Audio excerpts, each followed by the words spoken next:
The NBA World Championship Series. Today's game is sponsored by the totally new Chevrolet. Now that's more like it. Cam 2 motor oil, race tough to run tough in any car. And by Cotton Incorporated, the fiber company of America's cotton producers. It's high noon in Portland, Oregon, and CBS welcomes you to the NBA World Championship Series. From the Portland Memorial Coliseum, it is Game 6, Philadelphia against Portland. Good afternoon, everybody. I'm Brent Musburger, along with Rick Barry and Steve Jones. In order to avoid the little big horn, Philadelphia's going to have to keep Portland from getting out of the shoot real quick today. Brent, this game's ready to go. Let's take a look at the starting lineup. On your screen, Erving, McGinnis, Jones, Collins, and Bibby, matched against Gross, Lucas, Walton, Collins, and Davis. The situation is quite simple. Portland leads this series 3-2. Philadelphia must win to force a 7th game Wednesday night back in the Spectrum. Philadelphia will have control. Again, we have this time a reverse situation on the opening tap. Brent, Philadelphia has got to come out and be more aggressive like they were in the first 2 ball games. That's probably been their biggest demise now. They have just not been aggressive defensively. Game 5, Walton had a problem on the tap, and it went to Philly. Here it is, the 76ers, so the Blazers come with control. McGinnis is down. Lucas. 3-second violation. On the 3-second violation, the 76ers will come down. Caldwell Jones handling in the backcourt. Keep an eye on Bill Walton, number 32, away from the ball when Jones does not have it. He has been a key defensive force so far in this city. McGinnis with the first shot. Hit his first field goal attempt. Bibby is entangled with Lucas, who throws him off. Bibby is up. At the other end, Gross ties the game. Now it's back to Henry Bibby. Lucas, of course, obviously is down there. The two will lock up with each other's arms. Philadelphia turns it over, and the ball goes to Portland. Pressure from Bibby on Hollins. Davis will come up. Collins awaits him. McGinnis on Lucas, and here is Walton waiting for the cutter. It's Gross. Bobby Gross picking up where he left off in game number 5. Brent scoring 2 quick baskets. He had 25 in that one, and he fouled out. From time to time, you'll see flashes on your screen. Don't be concerned. A lot of photographers here with flash bulbs. McGinnis comes left baseline on Lucas, and he's hit his first 2 field goals. He has shot but 33% in this series so far. And it goes over to Philadelphia with the score tied at 4. As Game 6 begins in Memorial Coliseum, and Coach Gene Shue, suffering from a bad head cold today, sits back down. McGinnis starts his drive, and Lucas was there. Chaco Donald, one of the referees, took a blow, fell down over the end of the court. Brent, one thing George cannot try to do is try to do everything too soon. He's hit his first 2 shots. He's got to build his confidence up, but he can't do it by himself.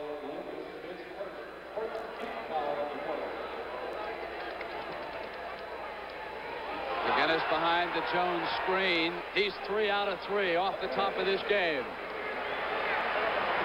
2 outside shots and 1 inside. It is 6-4.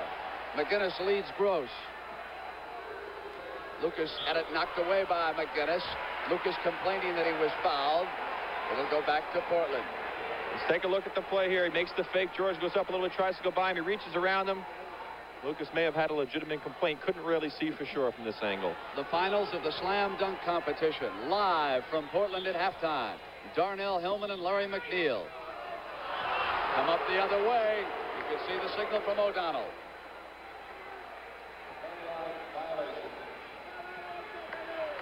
6-4. 76ers lead the Blazers. Walton in the middle. Jones passes inside to the doctor. And then Walton got back to clean up after the miss. Collins, Bibby in behind him. Here's Davis coming into Collins. Lucas moves the ball to Lionel Hollins, and it was Collins has tied it. Philly playing tough off the top of this game, which is something they must do. They must not lose contact here early in Portland. Walton switches out on Erving. McGinnis 3 of 3 with his 4th shot and a miss. Another defensive rebound for Walton. Goes back to Walton on the drive through. Tap back, Davis will control it. A second shot for Portland. Scores tied at 6. Lucas up over McGinnis. And there was a whistle. This crowd is so noisy you can't even hear the whistles in here. That's for sure. They are really pumped up. They were going from about 5 minutes before the horn. They haven't stopped yet as George McGinnis picks up his first foul. Right after this game, the final round of the Kemper Open from Charlotte, North Carolina. We'll have a report here at halftime. Darryl Dawkins sitting alongside Gene Shue over on the Philadelphia bench. Brent, I don't think I can remember seeing Philadelphia so up in warm-ups. They were going through their dunking routine, but there was a lot of enthusiasm. I've never seen Dr. J so up. He was clapping his hands, trying to get everybody pumped up. Blazers lead them right now, Rick, 8-6. 9:26. McGinnis 3 of 4 early. Collins, Walton was there. The pass to Jones, who came up with a shot. Joe Bryant sitting back down. He's the head cheerleader, and he brought some enthusiasm into Game 5 when it all seemed lost. Tied at 8 now with 9:12 left in the first. Davis cuts, takes a beautiful pass. Give and go. Davis broke free from Doug Collins that time. They do that so well. McGinnis back with pressure. Jones took only one shot in Game 5. He shot twice already here in the first quarter. They must occupy Walton. They know it. Collins with a miss. Davis retrieves. Blazers up by 2. Hollins. Lionel Hollins sits 2 for 2 from the same spot. There's a man that they need to get some offense from. He is one of the big keys for this Portland team. 4-point Blazer lead in the first quarter. Gross goes with him. Bibby down on the floor, gave it up to Jones. Walton sagging way off. You can watch the shot clock go down. Bibby at the top of the circle. Bibby has also been in a shooting slump in this series. Both teams are off to cold starts in Game 5. Right now, they're both smoking, Brent.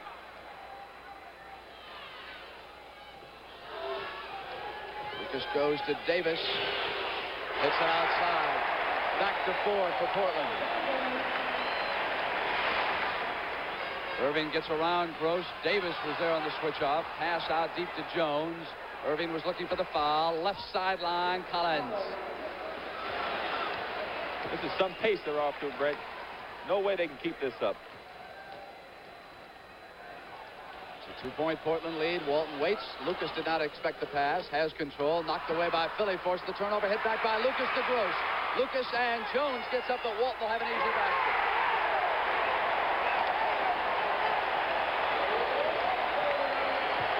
Lucky bounce that time for Portland.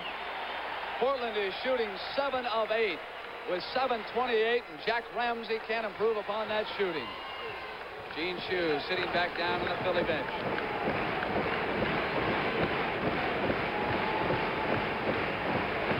Double team on Erving. Pass goes to Jones. Walton's nowhere near him. Jones is now 2 of 3, a definite change to the Philly attack. The center is going to take some shots. Davis cut off. It was Jones who moved in. Walton's there. It's 5-on-5. Walton picks off Collins, and Jones jumps out on Lionel Hollins. So Caldwell Jones starting strong. Ball on the floor. Jones to the basket. The doctor is there. Offensive rebound, and he stuffs it in over Gross. Tied at 16. The 76ers respond with 2 hoops. They sure have, Brent. This is not the 76er team we've watched the last 3 basketball games. And Caldwell Jones, the biggest difference I've seen so far. Walton trying to pass inside was fouled by Caldwell that time. We've got a timeout here in Portland. But, Rick, there is no question about Caldwell Jones' involvement right now. No question about it. And we see the play coming right here. Caldwell was really working hard. Walton with a good pass. Good defense by Julius. No American car has ever had EPA mileage ratings as high as this car. Hi, where's Elm Street? 43 miles per gallon highway, 31 miles per gallon city. Where are your restrooms? Chevy Chevette, America's modern gas mileage champ. Just want to use your payphone. It'll drive you happy, unless you own a gas station. Come to Chevy's giant small car sell-a-thon at your dealers now. Are you still chained to? Gotcha. The rechargeable Norelco rotary razor lets you walk away, free from nicks and cuts. Its 36 surgical steel rotary razor blades are safely protected inside 3 floating heads to give you a comfortable shave that's razor close, razor smooth. for up to 3 weeks on a single charge. The rechargeable Norelco rotary razor. It lets you walk away from gotcha. The finals of Slam Dunk live at halftime, and the Kemper Open final round immediately after this broadcast. These two teams are sizzling. 15 of 21. 78% for Portland, 7 of 9, 62% for Philadelphia, 8 of 13. And now, Rick Barry, we'll see if Walton makes any kind of defensive adjustment against Jones. I think he'll let him shoot a few more times. If he hits 1 or 2 more, he will go out on him again. Tied at 16, Hollins, his 3rd field goal. Blazers up as Lionel Hollins has scored 6 in the first quarter. 6:22. Corky Calhoun has replaced Gross. He'll work on the doctor. Calhoun there. And the doctor had nobody over there in the corners. They cut away from the pass on the turnover. Here come the Blazers, and Calhoun goes back to work on offense. He has hit some shots outside, and Philadelphia did not expect him to light him up out there. He's a defensive and a rebounding forward. Lucas, Erving matched against him, battling him. Lucas comes away with the shot. Jones off quickly to the doctor, and Davis cuts off the break. Seals him at the right sideline. Inside to McGinnis. And George McGinnis has scored 4 field goals, 8 points in the first quarter. He held up trying to draw the foul. McGinnis is back on Lucas. Lucas up over the top of the miss. McGinnis off with a rebound. Gives it to Bibby. It's 3-on-2. Here's McGinnis back now to Jones. Yes, sir. Philadelphia finally establishing themselves, getting on the boards, getting the ball up the floor quickly. They are playing the way they must play to win in this series. 76ers sky high right now, but yet Portland only 2 back. Here's Calhoun, Erving with him. Walton waits. Caldwell Jones playing like a man on fire against the big redhead. Lucas outside. Jones off with another rebound. They must have that great game from the center because Walton can dominate at both ends. McGinnis waits, spots Jones. Walton goes with him. Jones up outside. Missed it as he shot over the basket that time. McGinnis ran it down. McGinnis back up. Off. Whistle was blown outside. Caldwell Jones, loose ball foul. That's his second. A very key statistic with the way he is playing early. Lloyd Neal in. Maurice Lucas takes a break with 4:55 to go. Gene Shue yelling something to Bibby. And Steve Mix will try it. I was at the Philadelphia practice yesterday. Mix was not there because of a reaction in that ankle to a pain-killing shot he took. He came out, tried it in warm-ups, went back in, and actually Stanley Lorber gave him another shot just a short time ago. But watch him very carefully, Rick. That ankle looks awfully tight to me. Interesting statistic. Portland does not have a fast break basket yet in this game. Jones right with Walton looking for the cutter. Davis. Walton backing in, coming up now, and the whistle was blown. No basket. Walton wanted the basket. That's 3 fouls on Caldwell Jones. There's the play again. Bill Walton with the ball. Watch Caldwell Jones bump him with the body right there. Again, he gets him with the body, and that's where the foul was. Blazers down by 2. Hollins with 3 field goals goes to Collins. Walton the wheel man. I'm sure we'll see Daryl Dawkins soon with those 3 fouls on Jones. Davis pumps outside. Calhoun up over the top on Erving, and it went off of Calhoun's hands. It'll go to Julius Erving and the 76ers. There he is, number 53, 20-year-old Daryl Dawkins. Jones goes out with those 3 fouls, and now we'll see if Dawkins can pick up where Jones left off. Bill Walton, the main man for the Trailblazers, and what an effort it takes to contain him. Kareem Abdul-Jabbar did it for Los Angeles as they dueled each other. But the rest of the Blazers cast was too strong. Mix up over Neal, and Mix has hit his first field goal. He's not point for the lead. He's not running very good, but he sure shot that ball nicely. Collins there with Davis. Neal looks in. Dawkins is with Walton. Walton looks now. Can he get the cutter? The man inside. It's Davis knocked away by Mix. Off to Collins. Key play by Mix. Here's Bibby. Ran into the doctor. Lost control. Loose ball out of bounds. And it's going to go to Portland. Richie Powers, the lead official, made the call. Maurice Lucas took a blow in the neck. Has an ice pack. Trainer Ron Culp gave it to him. Assistant coach Jack the action. Calhoun is out. It's 22-18, Philadelphia. Doctor tried to steal. He shot it. Gross in a foot race, and here he comes. Doctor looks for daylight. With meaning, he took that to the hoop. He is absolutely awesome in that type of a situation, Brent. Portland trailing by 6. Gross waiting now, and here's Davis. Hollins with those 3 field goals. Davis maneuvering. He's got Walton who wants a jump shot off glass. Pretty shot. 24-20. And finally, we've got these two teams coming together and both playing as well as they can. Bibby outside to Erving. Here's Mix. Mix waits. Philadelphia sets a play. It's off to Dawkins from Mix. And Dawkins goes to the basket. And Steve Mix knew that Walton was on him and made a smart pass. Something Philly didn't do very much in the last 3 games, penetration. Philadelphia must win to force a Game 7 Wednesday night in the Spectrum. We'd be there at 9 p.m. Eastern. Close underneath. Reversal. 26-22. You can feel it in the air this afternoon in Portland. They have used all kinds of ploys to get vacant space in this arena. They are standing all over here in Portland. Julius Erving cut off. Neal there with him. Erving inside to Henry Bibby, who got loose underneath. No basket. No basket. Philadelphia has not gotten inside like this since Game 2 back in the Spectrum. That's exactly right, Brent. There's a 3-second violation. That's why that basket did not count. As we see the play right here, Julius tries to go inside. Steve Mix, you can see him right now, is inside the lane. The pass to Bibby wide open. Unfortunately, they saw Mix in there too long.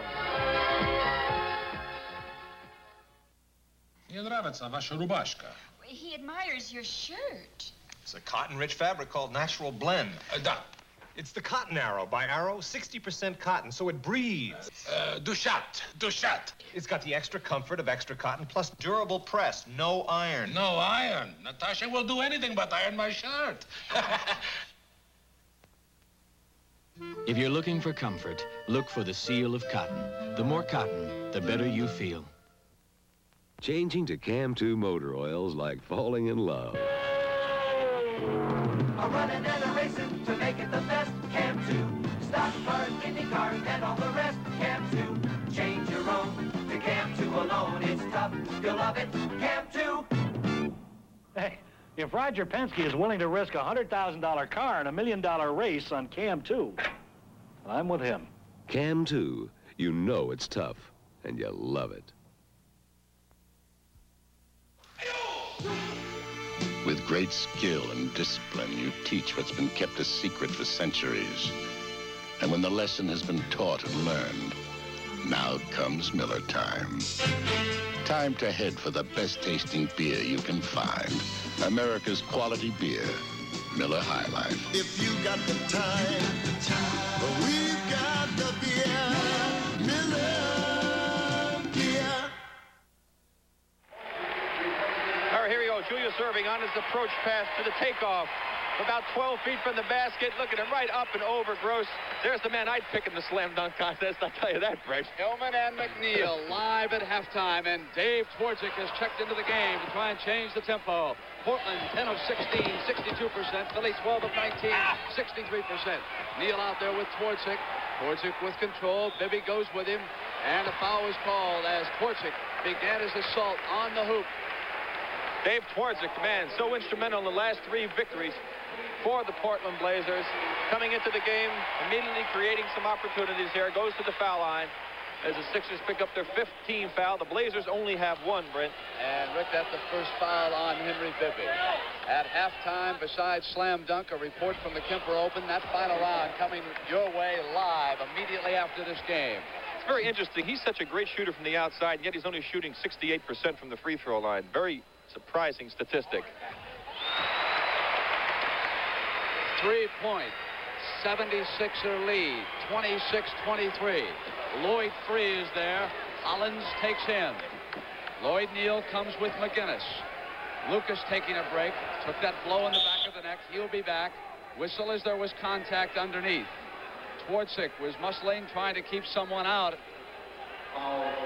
But still doesn't hurt them, Brent. It was before the 2-minute mark, so it's only the second foul. Let's watch it now. There he is right there. You see him with the left hand, grabbing onto Henry Bibby, picking up the foul. McGinnis shoots the air ball. Gross outlet, and it's Twardzik who's created it for Ramsey. Oh, missed the layup. Missed it. Back come the 76ers. Twardzik was free. Mix and Twardzik are down. Walton cleans it up. Now they're both back up. Hollins down. Here's Neal. Neal up on top of Mix. So Lloyd Neal, the man who's been coming off the bench and giving a big lift to the Portland Blazers, does it again. 1.76er lead. Mix up over Gross. Walton still another rebound, averaging 18 a game in this series. Collins cut off as the 76ers back. Walton is down. Doug Collins will be back. Collins. And Walton got over and got it away with a hand on it, and Bibby also battling for it. 76ers save it, and it was the hustle of Henry Bibby. Collins checks his left shoulder for the pick. Free goes to the Mix pick. On the switch, it's Gross with him. Here's Mix battling inside. Walton came over to the top with a defensive block. Collins is in the middle. It's 3-on-3. Turns around on Free. 4 field goals. Did you see Hollins get around him? And he was almost tripped. That was some play by Lionel Hollins. Just great individual effort on that one. As the Blazers go up by a point. 45 seconds first quarter. Game 6. Portland leading in the series 3-2. Daryl Dawkins, who's not been as active as Caldwell Jones, goes to McGinnis. Neal was there. Lloyd Neal fouled him. Maurice Lucas and Doug Collins checked back in. And I think if there has been a difference in the Philadelphia attack right now, it is that Daryl Dawkins has not been handling the ball as much as Caldwell Jones was. Bill Walton now will take his break at the end of the first quarter. Yes, Brent, but they are being much more aggressive, both offensively and defensively, and that's the big reason why they're right in this basketball game. Rick, right now for Portland, we've got Gross, Hollins, Lucas, Twardzik, and Neal. For Philadelphia, McGinnis missed the free throw. That puts him under 500 for the series. Collins, Dawkins, Free, and Mix. 37 seconds, tied at 27. And McGinnis missed the big one that would have tied it at 53 in the Spectrum in Game 5. Last 30 seconds. Philadelphia get a shot. McGinnis tried to steal. Lucas looking for the open man. Throws up over Mix. Off, loose ball, Hollins. Hollins goes across to Maurice Lucas. Mix is there. They should hold it for the last shot, Brent. A 3-second violation. That is the third 3-second violation. We did not have a single 3-second violation in Game 5 in Philly. 18 seconds. Powers and O'Donnell, the main referees. The alternate, Darrell Garrison, sitting over at the table. Last shot time for Philadelphia. And finally, we've got one cooking where both teams are playing well. Been a strange series so far. Free off iron, battle underneath. Neal's got it. Last 3 seconds, they must hurry. Lucas will throw it up. The end of the first quarter. And Rick, it can't get any better than what we've just seen so far. You can hear the crowd in the Memorial Coliseum. It's tied at 27. In city streets or highway speeds, we found the tire that fits our needs. The Goodyear American Eagle, the all-American kind of radial tire. The Goodyear American Eagle Radial, built with Flex 10 cord belts instead of steel. Flex 10, made from a man-made aramid fiber that's pound for pound stronger than steel. The tire for America, the American Eagle. Only from Tire Goodyear. for America. This is what Chevrolet is today. Young and quick and crisply styled. Fully capable of enthusing even the enthusiast. The new Chevrolet Coupe with available F41 sport suspension. Drive it soon because the fun of driving is important. And Chevrolet wants to bring you more. Now that's more like it. For $15,000 live at halftime. Slam dunk finals. Larry McNeil on the left. Darnell Hillman on the right. Yesterday, Rick, Larry McNeil's son, Larry Jr., celebrated his 7th birthday, and Larry was down in the dumps because he wasn't home to help the young man celebrate. So happy birthday to Larry McNeil Jr. from all of us. Tied at 27, second quarter. And we've got some basketball game, Brent, as you pointed out, both teams playing very good basketball at this juncture. This should be one fine game all the way through. Portland hit 57%, Philadelphia 50 in that first quarter. Lucas on McGinnis. Loose ball. It'll come away with the Blazers and a chance to go ahead. It's 2-on-1. Davis is free on the wing. Davis to the basket. And here's Twardzik, the trail man. Hit by Dawkins. Foul is called. Dawkins reaches down and helps Dave Twardzik hold Dominion to his feet. That was actually good defense by Daryl Dawkins. He did a heck of a job of stopping an easy basket on that play. I gave you. Twardzik did a good job of drawing the foul when Dawkins had committed himself trying to block the shot by Davis. This would put Portland in the lead by a single point.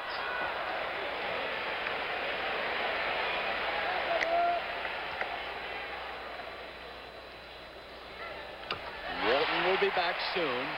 He's over on the bench, resting that tender left knee.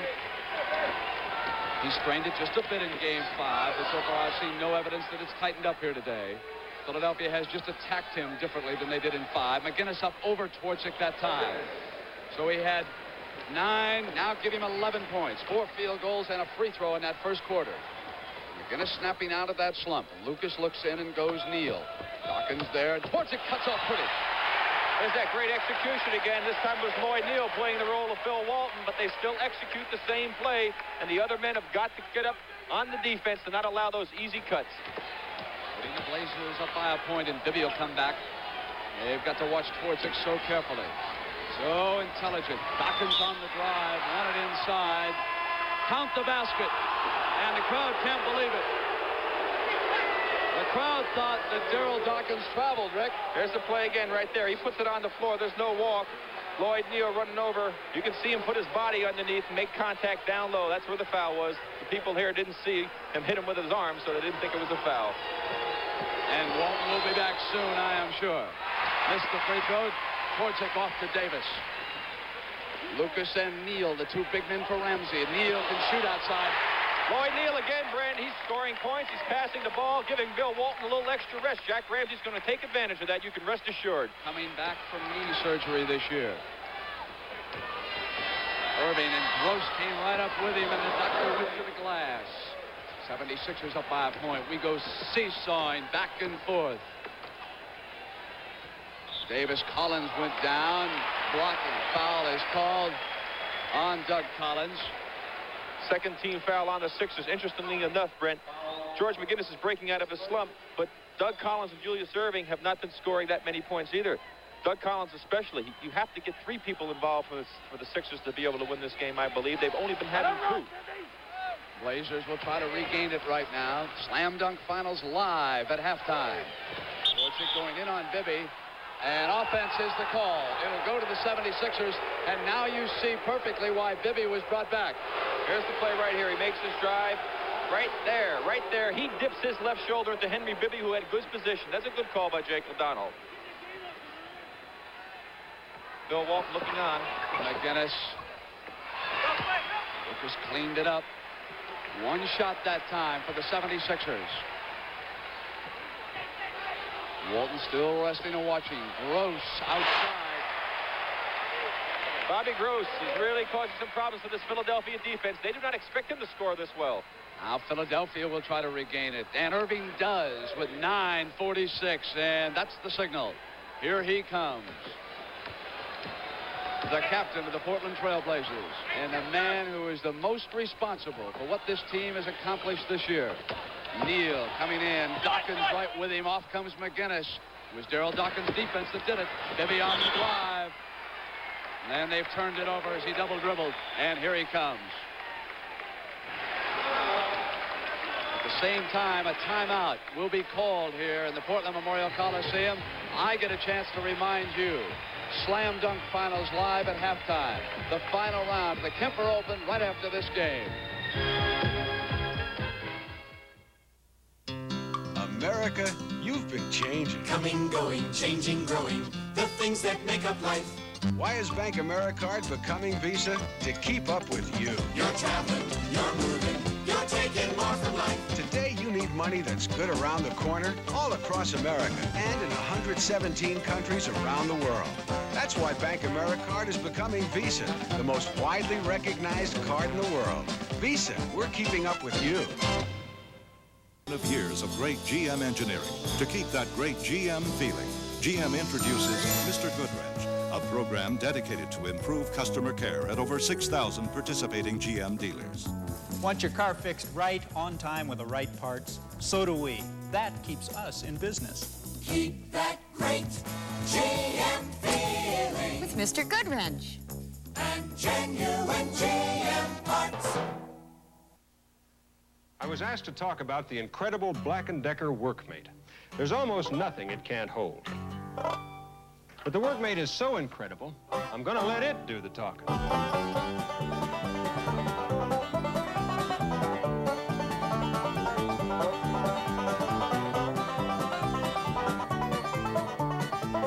Workmate from Black & Decker, and nobody else.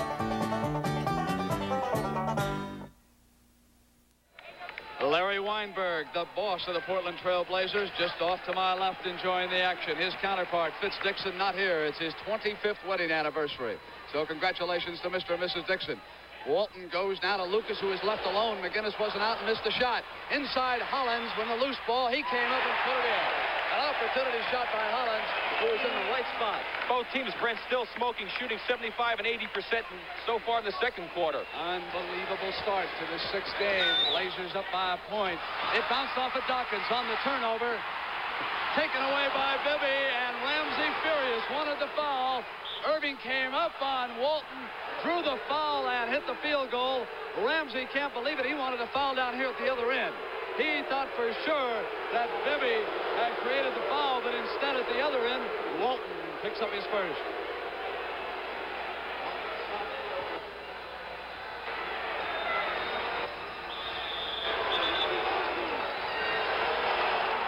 And Jake O'Donnell telling Ramsey and McKinney to get back. A warning.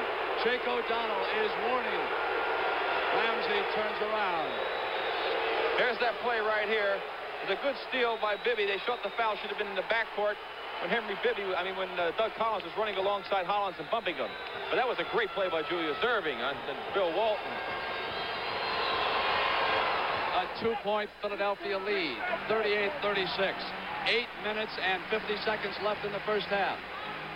Dawkins goes with Walton. McGinnis giving Lucas plenty of room, and they sandwich Walton. They don't want him wheeling. McGinnis goes down and gets up. Hollins outside. But Gross got the rebound. They didn't seal Bobby off. Good play by Bobby Gross.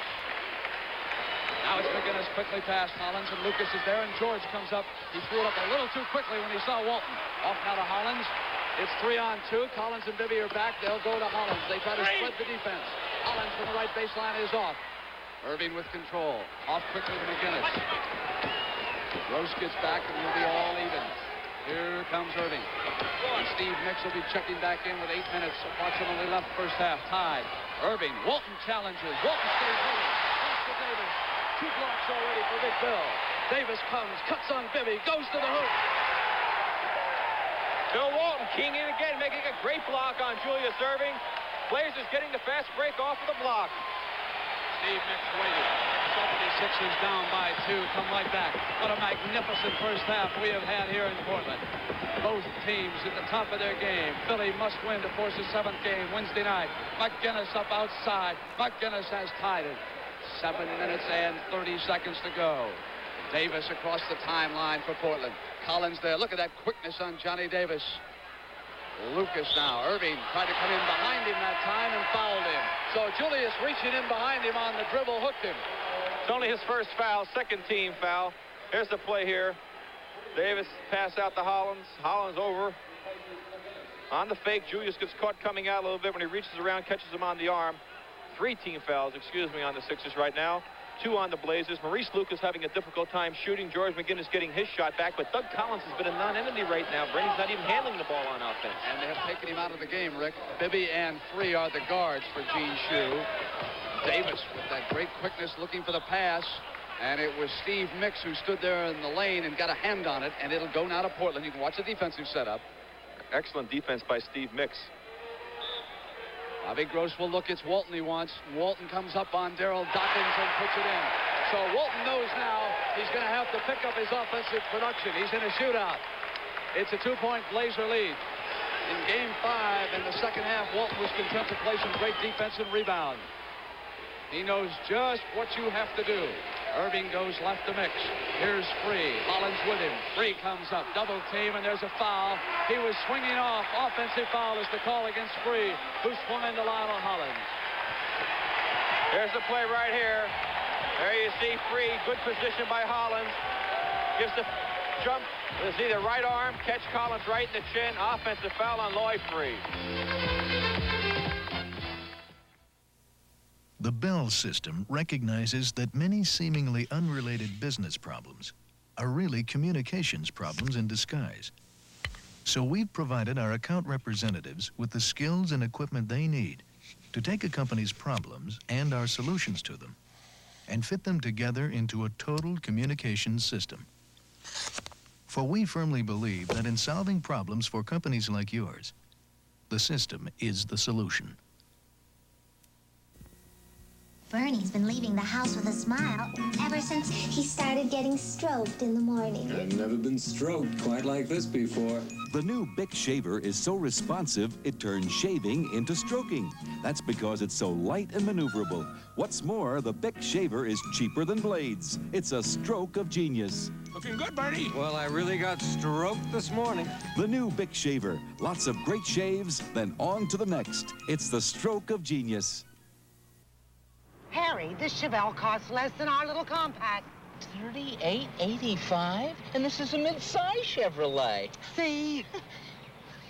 Huh? My compact costs more. Hey, look at this. Hey, that's some price for a neat-looking midsize. Gee, I paid more for my compact. So did I. Me too. Surprise America, the smart, complete midsize Chevelle. It's priced lower than 34 compacts. $38.85, Harry. $38.85.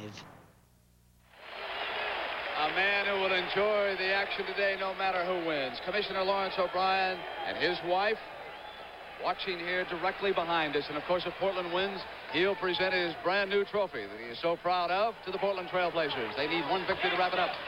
Game 7 would be Wednesday night as Hollins squeezes and hits 44-40. Blazers. And Hollins has hit 4 shots outside. For Philadelphia, McGinnis is 6 of 11.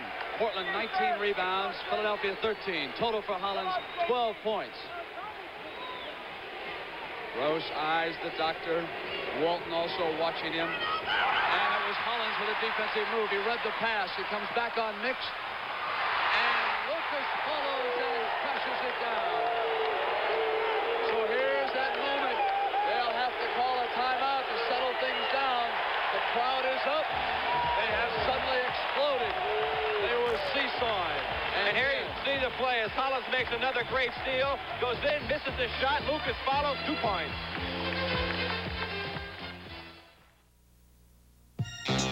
There's 85 feet between you and the ground, and there's enough juice at your fingertips to light up the county. But now comes Miller time. Time to head for the best-tasting beer you can find. America's quality beer, Miller High Life. When it's time to relax, Miller stands clear. Beer after beer. If you've got the time, we've got the beer. Miller Beer. A little old, a little new. Somebody sting, somebody who. The song of the American Eagle. The song of the places we call home. The Goodyear American Eagle Radial. The strong, smooth-riding, all-American kind of radial tire. The radial built for the cities, the country, and the highways of America. The places we call home. Tire for America, the American Eagle. Hi, ever need to rent a car fast? Watch. Hertz, #1 club number 21586, arriving San Diego at 2 p.m. on RAL Flight 9. Returning it there tomorrow. Okay, thanks. That's all there is to it. When you're in the #1 club, nobody makes renting a car faster or easier than the Superstar. Even before you get there, your car is pre-assigned, your forms filled out. So rent a Ford fast from Hertz, the Superstar in rent-a-car. Live at halftime, slam dunk. Darnell Hillman just won the toss in the locker room. He'll go second behind Larry O'Neal. Here, 5:58 to go, first half. The Blazers have run off 6 straight. Philly now trying to respond. Harvey Catchings checks in. Misses the shot, knocked away by Mix as Walton had control. The doctor went over to the corner and chased it down and was stepping out of bounds. So it'll go to Portland. Now they run off 6 in a row, and they can bust the game wide open. Here's the play right here. Julius and Lucas going for the ball. Julius knocks it away right there. said Julius was out of bounds when he touched the ball last. The call by Jake O'Donnell. McGinnis with 13 points is back. Harvey Catchings playing his first critical moments in this series so far. He draws Walton. Trying to front him to the left side. Walton pressuring off. Gross goes. Catchings switches. And Gross comes up over the top. Now that's 8 straight. And contact is at stake for Philly. With this crowd, it can get awfully emotional here. Gene Shue and the 76ers realize this is critical moment number 1. McGinnis with Lucas. McGinnis on the drive. Walton there on the double team. Free ball. Off come the Blazers. A chance for 10 straight. Hollins muscling in. He's got it. Lionel Hollins in the air on the shot roll. Lionel Hollins just playing a super game. He did not play that well in Philadelphia in the first 2 games, and he's come back. You see the play right there. He was fouled from behind by Freeze. He went by, makes a tough shot. Chance for the 3-point play. And I'd have to say that the 3 key men for Portland right now are Bill Walton, Lionel Hollins, and Bobby Gross. 12 for Gross and 14 for Hollins right now. And Walton continues to dominate defensively on the boards. Catchings off. With that 10-point run, it's 50-40 right now. And here is still another timeout. Gene Shue does not want to let this game get out of reach right now. He's got to settle his team down. They're not playing with the same aggressiveness and running their patterns. They're not getting that penetration they got earlier, Brent. Everything's coming from the outside. They're starting to fall apart a little bit. He does not want that to happen. They have to keep contact, as you mentioned.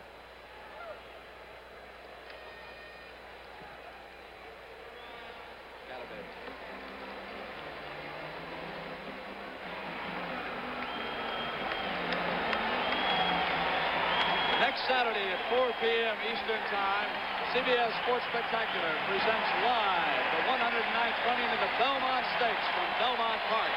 And the crowd here coming up and giving the Blazers a huge ovation. They might, too, give an ovation to Seattle Slew. That unbeaten 3-year-old has picked off the Kentucky Derby on the Preakness. And next Saturday, as a matter of fact, our director, Tony Verna, will be going in on that game in New York as Seattle Slew goes for the Triple Crown.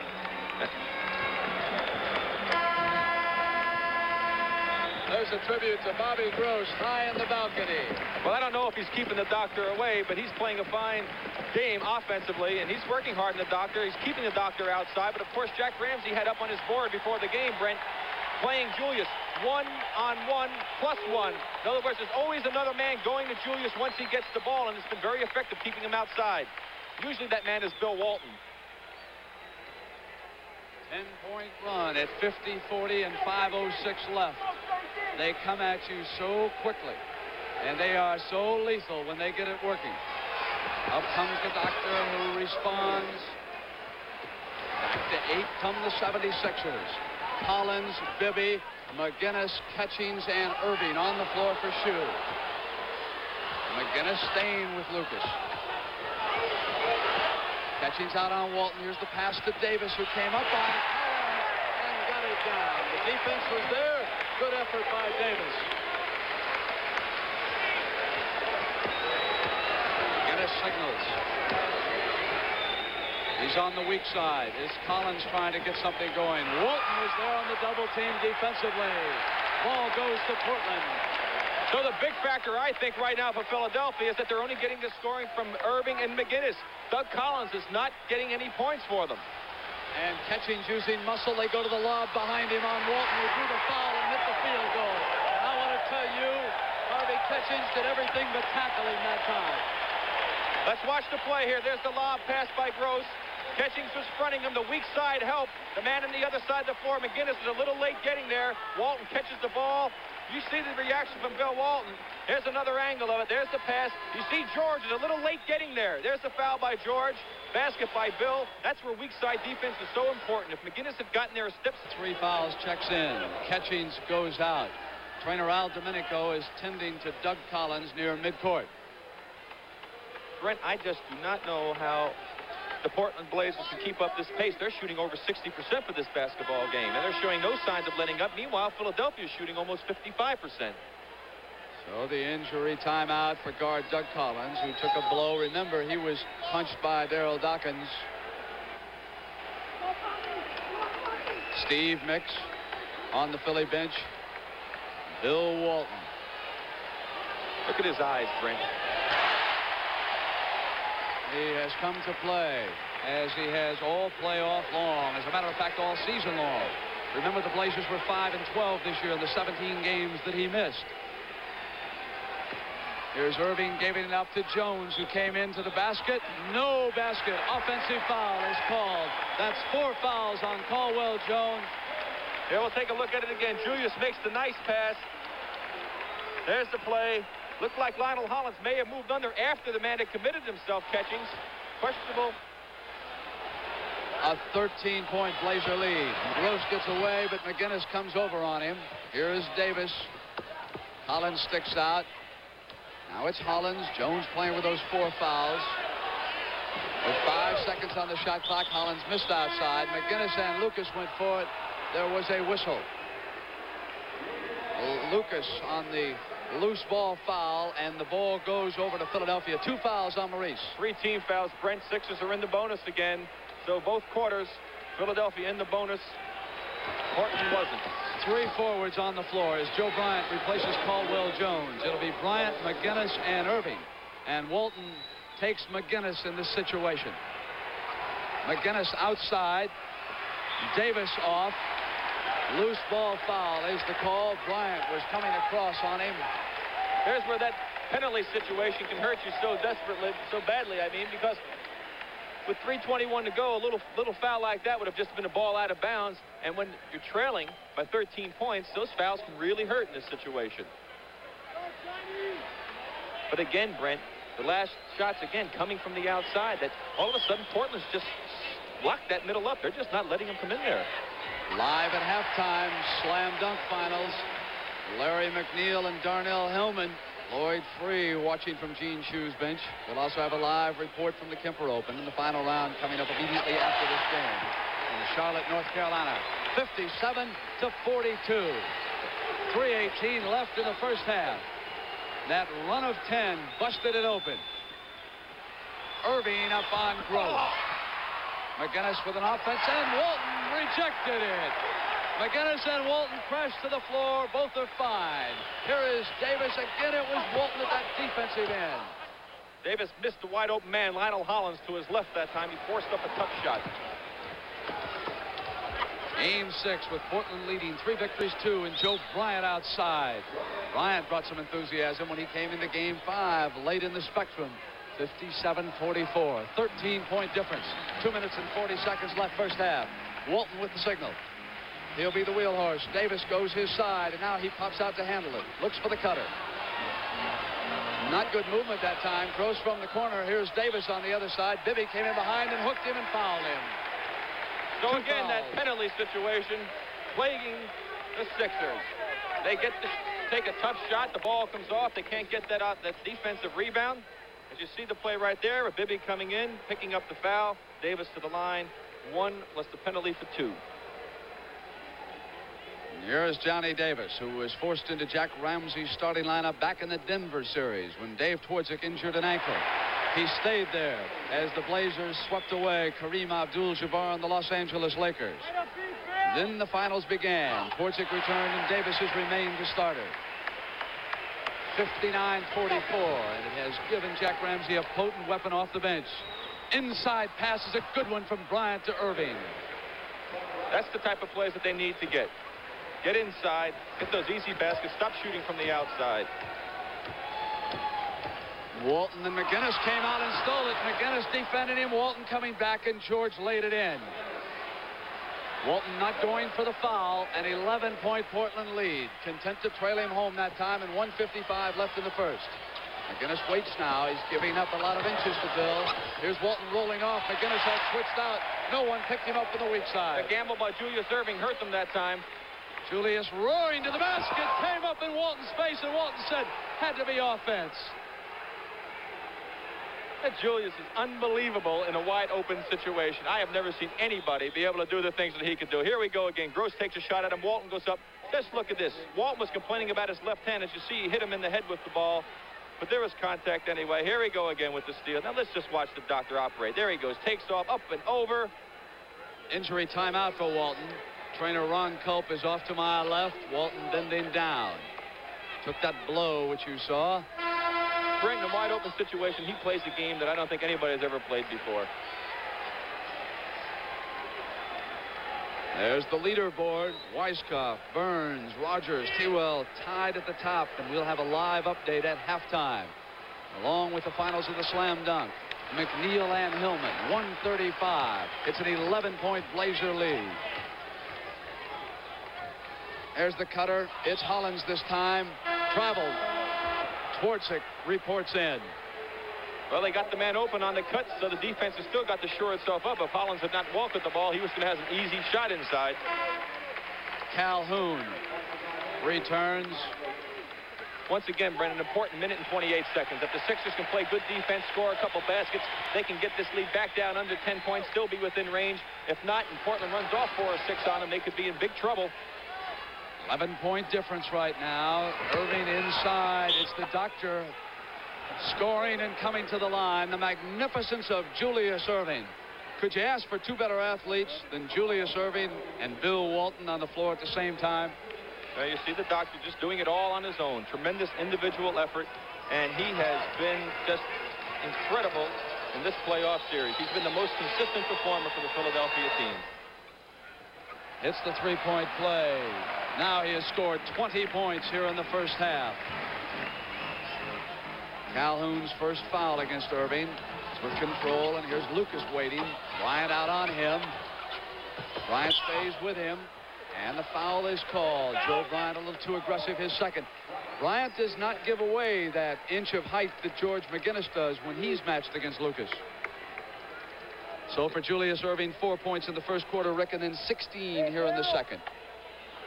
Well, this man comes to play every time he steps out there on the floor, and they talk about all the money that man makes, but if anybody in this game earns what he's being paid, it's Julius Erving. Such an attraction, Rick, wherever he goes around the league. I have to honestly say, Brent, that of all the players in the league, he's the one guy I would pay to go see play. And I think I would pay to see a team like Portland play the way they have in the playoffs so far. So unselfish. 63-53 and 1 minute. Erving wants it to come through McGinnis. Walton out on him. Now the Julius show goes outside, and Walton rolled away from McGinnis and controls still another rebound. So the 3 forwards on the floor for Gene Shue as we come to the end of the first half. Hollins pull up. Walton at the offensive end. Foul. Offensive rebounds now hurting the Sixers badly. As we'll take a look at Bill Walton on this play. Lionel Hollins takes a jump. Look how he establishes a good inside position. He's actually being held there by McGinnis. They didn't call that foul. He gets the offensive rebound, goes up, and Julius catches him on the arm. He will go to the line. 3 chances to make 2. And 2 fouls on Erving. Robin Jones waiting to check back in. Walton will get a break here at the end of the second quarter. Again, though, Brent, Julius Erving having to play a lot of time, a very fast-paced game. Will it have an effect on him in the second half? They need him desperately, and Doug Collins still the unheard from man in this basketball game.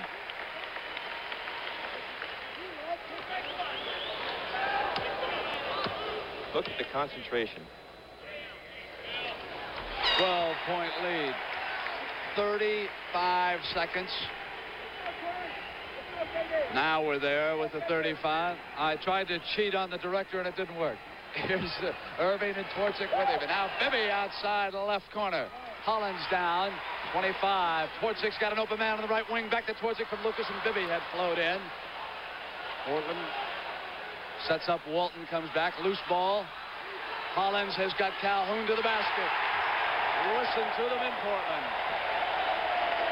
This is the major sports franchise in this city. And they are closing in on their first world championship, and everything has come to a standstill in Portland. Gene Shue trying to get Philadelphia back in it and force a 7th game. Corky Calhoun picking up the foul, trying to go for the steal. Gene Shue looking on very, very anxiously to see what's going to happen in the second half. Look at that look of concern on his face. Jack McMahon, Philadelphia assistant. 6 seconds left. 67-53. There goes Walton off for a round of applause as Erving hits the free throw, and that's 21 points for the doctor. 22. Philadelphia will try to smother the ball, but they go long to Robin Jones. Jones up with the jump shot. Collins off last second. They did not get it off in time. The end of the first half. And at halftime, we'll have live a report from the Kemper Open. And also Larry McNeil and Darnell Hillman, finals of the Slam Dunk.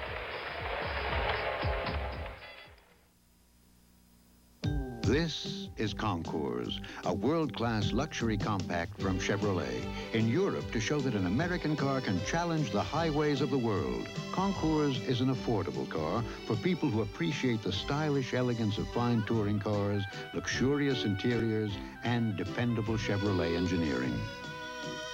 Concours, built for Americans at home anywhere. A world-class luxury compact from Chevrolet. Right after this game, it's the final round of the Kemper Open. Right now, let's go to Charlotte, North Carolina, and Vin Scully for an update on the action so far today. Well, it's been standing room only on the leaderboard, and for the moment at least, George Burns has broken a log jam to go 11 under par, one stroke ahead of a trio, Bill Rogers, Doug Toole, and Tom Weiskopf. And then, as if there were no room for mistake, there's Craig Statler at 9, Charles Cootie and Chichi Rodriguez are 8 under par, along with Lou Graham and Craig Stadler. And if any of those front runners should falter, there's a quartet of Lanny Watkins, Rod Curl, George Archer, and Mike McCullough at 7 under par. So it is a great finish and prospects of going right down to the nub here before the Open is concluded. The last sudden death we had was back in 1974, and already the way the leaderboard has been working, there has been that feeling today. Let's go out to 16. This is Andy Bean from off the fringe, trying to get down in 3, but he'll come up about 3 feet short. Andy is 5 under. Playing in a group with Mark Lai and Don Bees. That is Don Bees, who needs this for par. Having missed the green, he missed the fairway on his tee shot, missed the green on his second, has chipped it up 15 feet away. Let's go to the 17th. Well, if there was such a thing as royalty in these parts, this gentleman would be king of the Carolinas. He's just taken such an ovation that he was prompted to bow low. This is his putt for a birdie. Tee shot bounced out of the rough. 202 yards, par 3/17.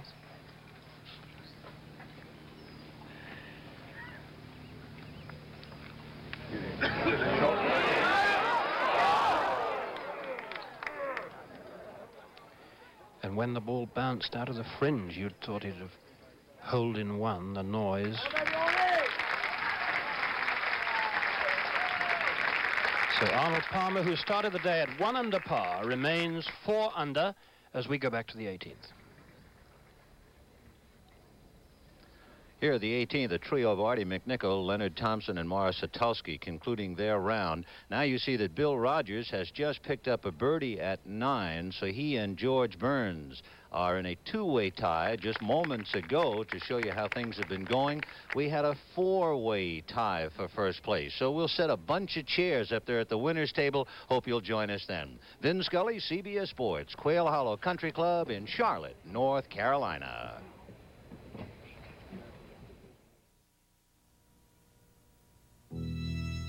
A fire may be out, but you still could be burned, because most homeowner policies don't offer coverage for the full value of your possessions.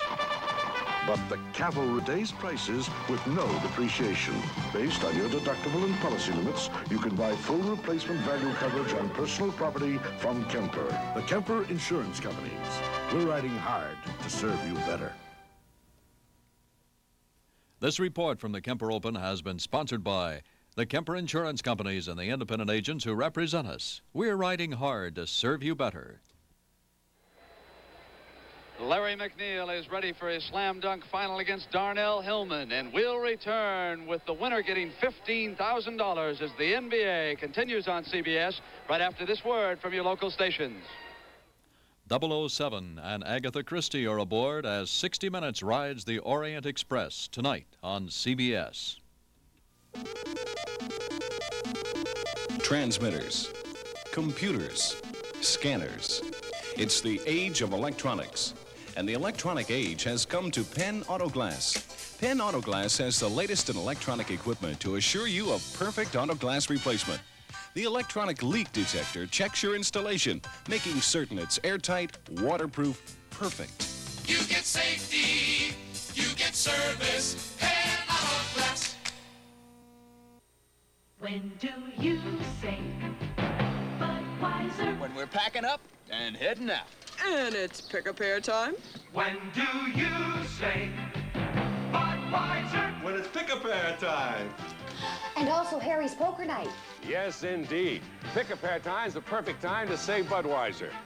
Twice. You got it. When you say Budweiser, Pick-a-pair. Partner. You said it all. Channel 2, New York. Time for the slam dunk final, and let's go to Don Cricky. Don? Thank you, Brent. Basically, how the slam dunk works, if you've been with us throughout the season, each player will get 5 slam dunk attempts. For everyone that's good, it's worth 2 points. And the biggest determinant in scoring will come from a 3-man panel of judges who you'll meet shortly. The more difficult, the more artistic the slam dunk attempts, the more style points they get. A perfect score would be 40. Representing the Golden State Warriors, here is 6'9" Larry McNeil out of Marquette University. And his competition today from the Indiana Pacers, more recently traded to the New York Nets, from San Jose State, Darnell Hillman. And now let's meet our 3-man panel of judges. On the right is Mendy Rudolph, CBS basketball analyst, a man who refereed over 2,000 NBA games. Next to him, a member of 10 World Championship teams with the Boston Celtics, Sam Jones. And nationally known basketball writer Larry Bortstein of Denver, Colorado is our 3rd judge. We had a toss of a coin. Darnell Hillman won the toss. He elected to go second, so Larry McNeil will lead it off with a $15,000 first prize on the line.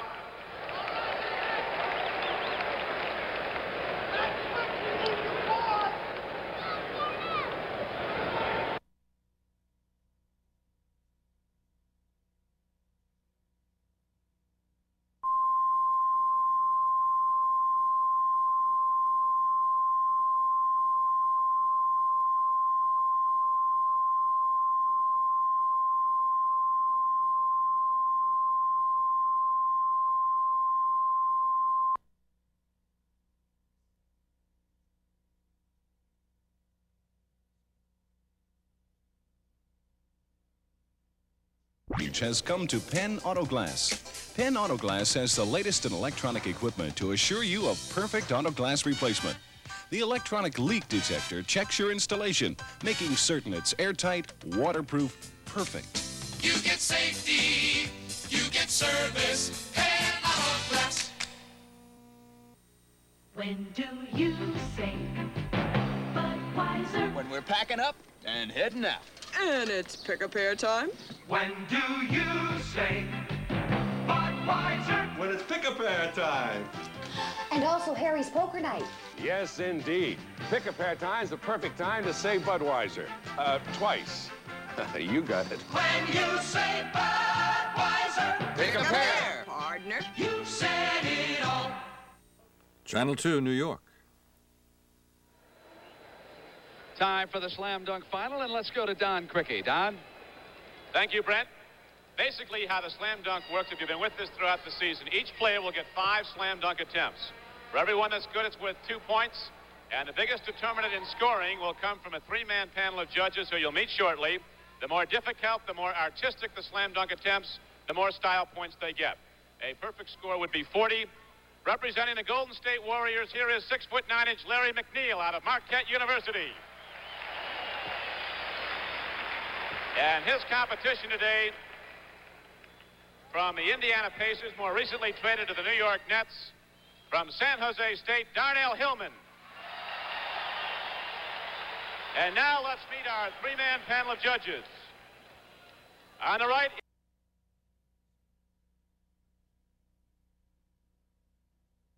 age has come to Penn Auto Glass. Penn Auto Glass has the latest in electronic equipment to assure you of perfect auto glass replacement. The electronic leak detector checks your installation, making certain it's airtight, waterproof, perfect.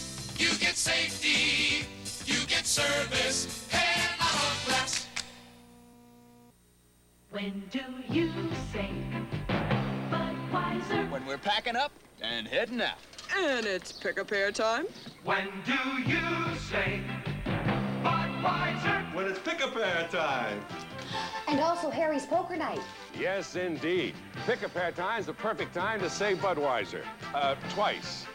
You got it. When you say Budweiser, Pick a pair. Partner. you said it all. Channel 2, New York. Time for the slam dunk final, and let's go to Don Cricky. Don? Thank you, Brent. Basically, how the slam dunk works, if you've been with us throughout the season, each player will get 5 slam dunk attempts. For everyone that's good, it's worth 2 points. And the biggest determinant in scoring will come from a 3-man panel of judges who you'll meet shortly.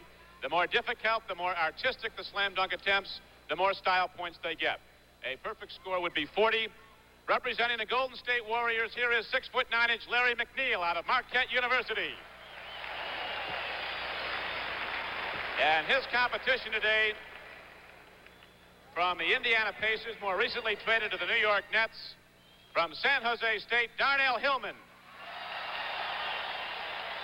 And now let's meet our 3-man panel of judges.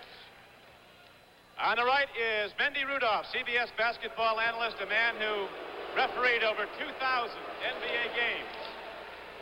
Next to him, a member of 10 World Championship teams with the Boston Celtics, Sam Jones. And nationally known basketball writer Larry Bortstein of Denver, Colorado is our 3rd judge. We had a toss of a coin. Darnell Hillman won the toss. He elected to go second, so Larry McNeil will lead it off with a $15,000 first prize on the line.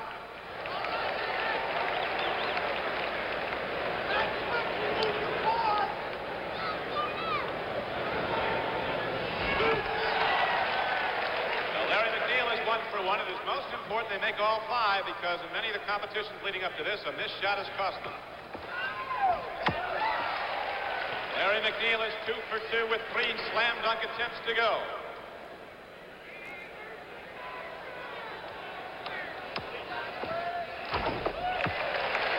Three for 3. There are 5 designated shots on the floor. You see Larry going to a 4th. They can pick them in any order.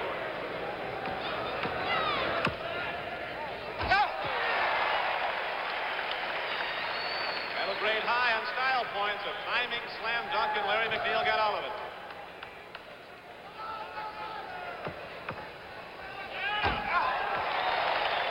There you have it. Larry McNeil goes 5 for 5, so he gets 10 points on scoring, and we'll watch him in slow motion now. Here comes Larry McNeil, who played with Maurice Lucas at Marquette. Hammering it down with the left hand. We'll watch him again now in slow motion as our judges break down the style points. He's already attained 10 points on scoring. And here we are. As we look at the judges, 8-5, 8-5, and 8-5, a total of 25.5, a total of 35.5 for Larry McNeil, and that's what Darnell Hillman has to shoot at now. $15,000 on the line.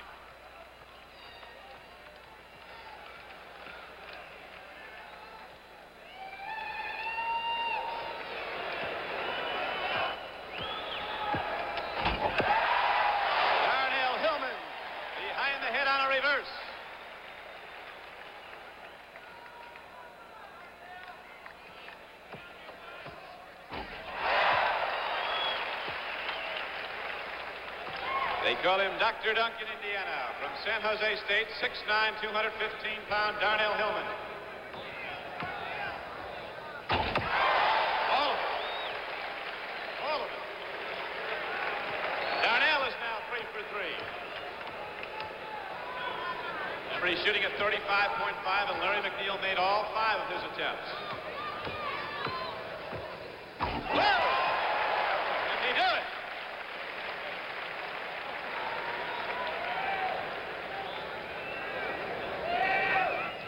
Here is the final attempt now from straightaway down the middle.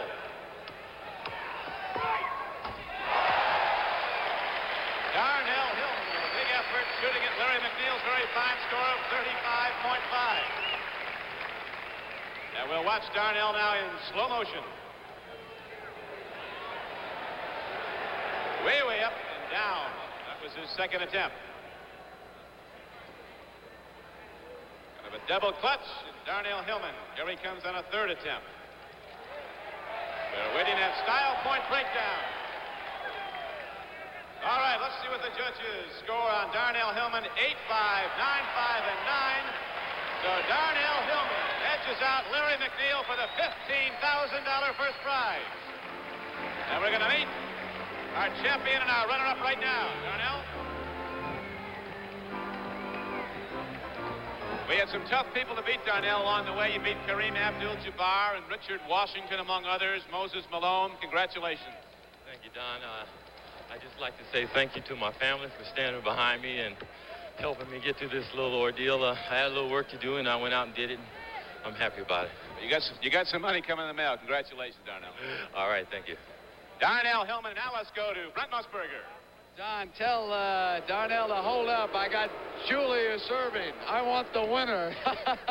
Rick, you and Steve Jones get some money, and let's get the doctor out there against Darnell. We'll be back in just a moment. Hi there, what are you doing? Go ahead, say it. You think I goofed, don't you? So I got the wrong paint last time, so it didn't last. Don't rub it in. But sweetheart. Admit that I was smart enough this time to get lucite paint. Lucite's tough. It has a special tough sealing process with overlapping mica plates to help seal out moisture and resist peeling and cracking. So give me a break. I'm doing it right with tough sealing lucite. You do everything right. And for rustic wood, do it right with lucite exterior stain. Tennis pro Rod Laver is wearing ordinary sunglass lenses, but his opponent, Stan Smith, is wearing sun-sensor lenses. As it gets darker, Laver has to strain through his ordinary lenses to see Smith. But Smith's sun sensors have lightened automatically, so he can still see Laver clearly.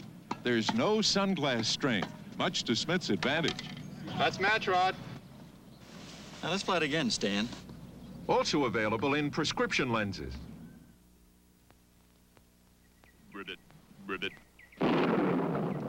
You know, I think I liked you better as a frog. As a frog, you had a much smoother face. Say, Prince, didn't you ever hear Palmolive Rapid Shave? While you were away, they improved it. Palmolive Rapid Shave is thicker and lusher than ever. Feels good while you shave. Feels good after. Improved Palmolive Rapid Shave. Feels good while you shave. Feels good after. What do you say now, Prince? Ribbit. Ribbit?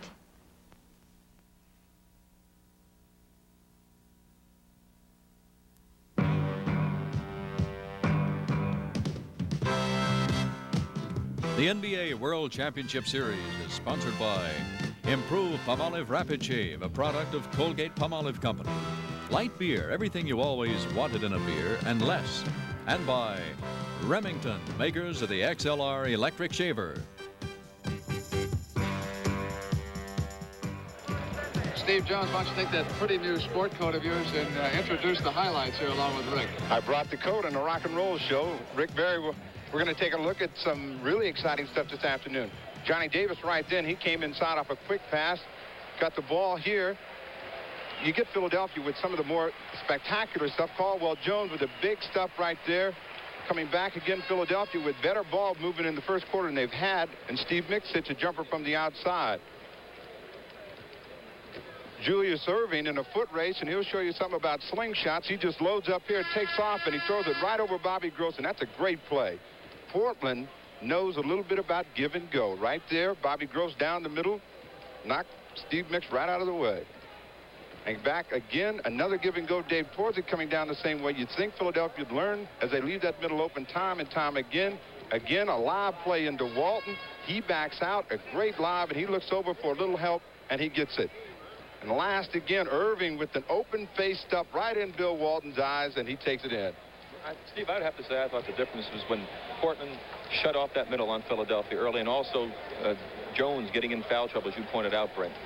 Oh, Caldwell Jones got some real tic-tac fouls. I thought that hurt him, really. He got in trouble early, and that prevented him from putting a lot of offensive pressure on Bill Walton. I think the key for them is not to shoot quickly from the outside. If they can move the ball at all, they'll get back in the game. Portland, again, is running very well, and you can't stop them by shooting outside that way. Of course, Doug Collins. He only touched the ball 7 times on offense in the first half. Doug Collins has not been involved in the game as much as he has in the other ones. He's worked a lot harder. Today, he seemed very tired.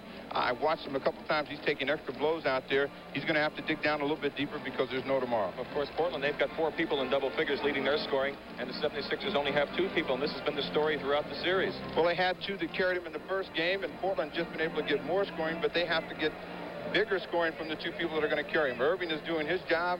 McGinnis is beginning to come along, and they can look for somebody else to do something, and they can probably get back in the game. I would think that Portland is not going to change their game plan. They had a lot of easy baskets inside. Philadelphia's going to have to try and go back inside themselves.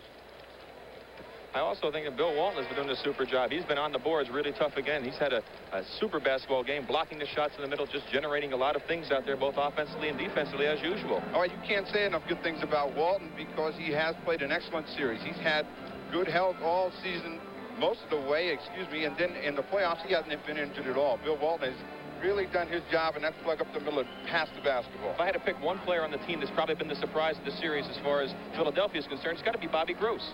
Oh, Bobby Gross, he surprised Denver. He really surprised Chicago also, but he has really come alive. Back to playing what he did earlier in the season. He really kind of went into a slump at the end of the season, and he came back and played. I think maybe he got a second win, and he's really been effective. He's hurt Julius, and I think that they've got to shut him down, too. Well, of course, George McGinnis, I'm sure everybody's happy to see him come out of his slump, except the Portland fans. As we take a look at the statistics, Steve, we can see that both teams moving the ball, as you pointed, assists 16 apiece, but look at those rebounds right now. Of course, again, offensive rebounds. The Blazers have been able to get those offensive rebounds because they've been able to move the ball a little bit better. Philadelphia's gotten more this game than they had last, but they're going to have to shut Portland down by being more aggressive offensively and defensively. We'll take a look at the scoring right now. As we pointed out, 2 men, Erving and McGinnis, 22-15. The rest of them not really a big factor. But on the Portland side of that scoreboard, let's take a look at that, Steve. What do we have here? Well, they've had balance all year long, and I think Hollins is on the top with 14. Walton, Johnny Davis, and Bobby Gross are right behind with 12 and 13. I think, again, this is what they've had all year long. They're going to look to do the same thing. Philadelphia, if they're going to go with 2 players, they're going to have to get them more shots. They're going to have to just play a tougher game. Well, thanks a lot, Steve. Brent, let's get ready for this great second half that I think we're going to have. Line break. It's the Doctor and Philadelphia facing elimination if they cannot come back and pull this one out. In that second quarter, with these fans urging them on, the Trailblazers exploded for 40 points. That is their 4th 40-point quarter in this series so far. And of those 40 points, Brent, they had 10 layups. Erving and Walton rejected, and Gross was out of bounds when he touched it. Another block by Big Bill. There's that one-man defense +1.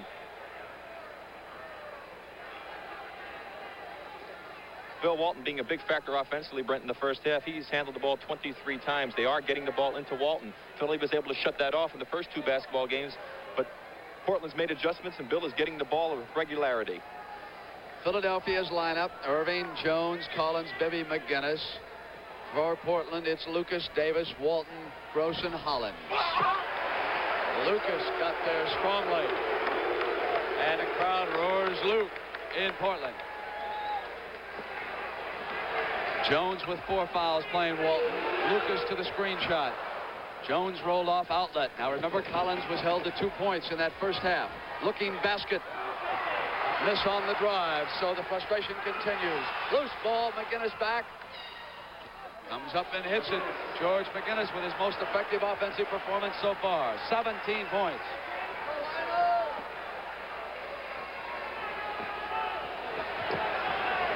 Walton and Lucas collide at the top. Gross finally comes around, and Bibby is switched off on him. Julius is left with Hollins. Hollins takes the dock inside and went to the right hand. Off on the fly. Bibby with Collins ahead of him. Now McGinnis on the right. Collins again to the basket. Charged into Davis. Crowd and coaches both want charging called. Doug Collins scores his 2nd basket of the game. It's 67-59. Back in this game.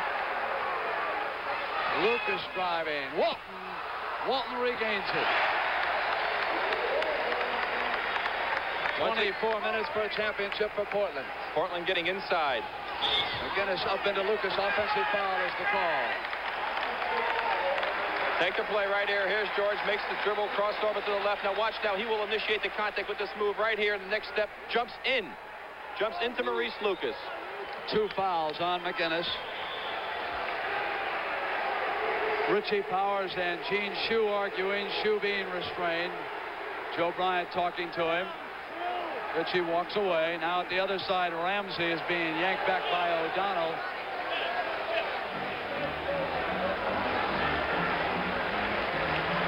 Down in his familiar spot. You know those slacks Jack Ramsey wearing today? Those are the kind that you could throw in a shower and not worry about how they would come out. And that's how confident this franchise is today. They dressed accordingly. Collins is there with Davis. Walton out. Lucas was down underneath. Maurice tried to get off the floor by scooting along the ground when he was laying down in the 3-second area, but even if you go off the floor, if you're still inside that lane area, it counts as 3 seconds. You must go out to the perimeter, to the outside of the lane. Lucas pointing to the wet spot where he went down, Rick. Jeff wiping it up.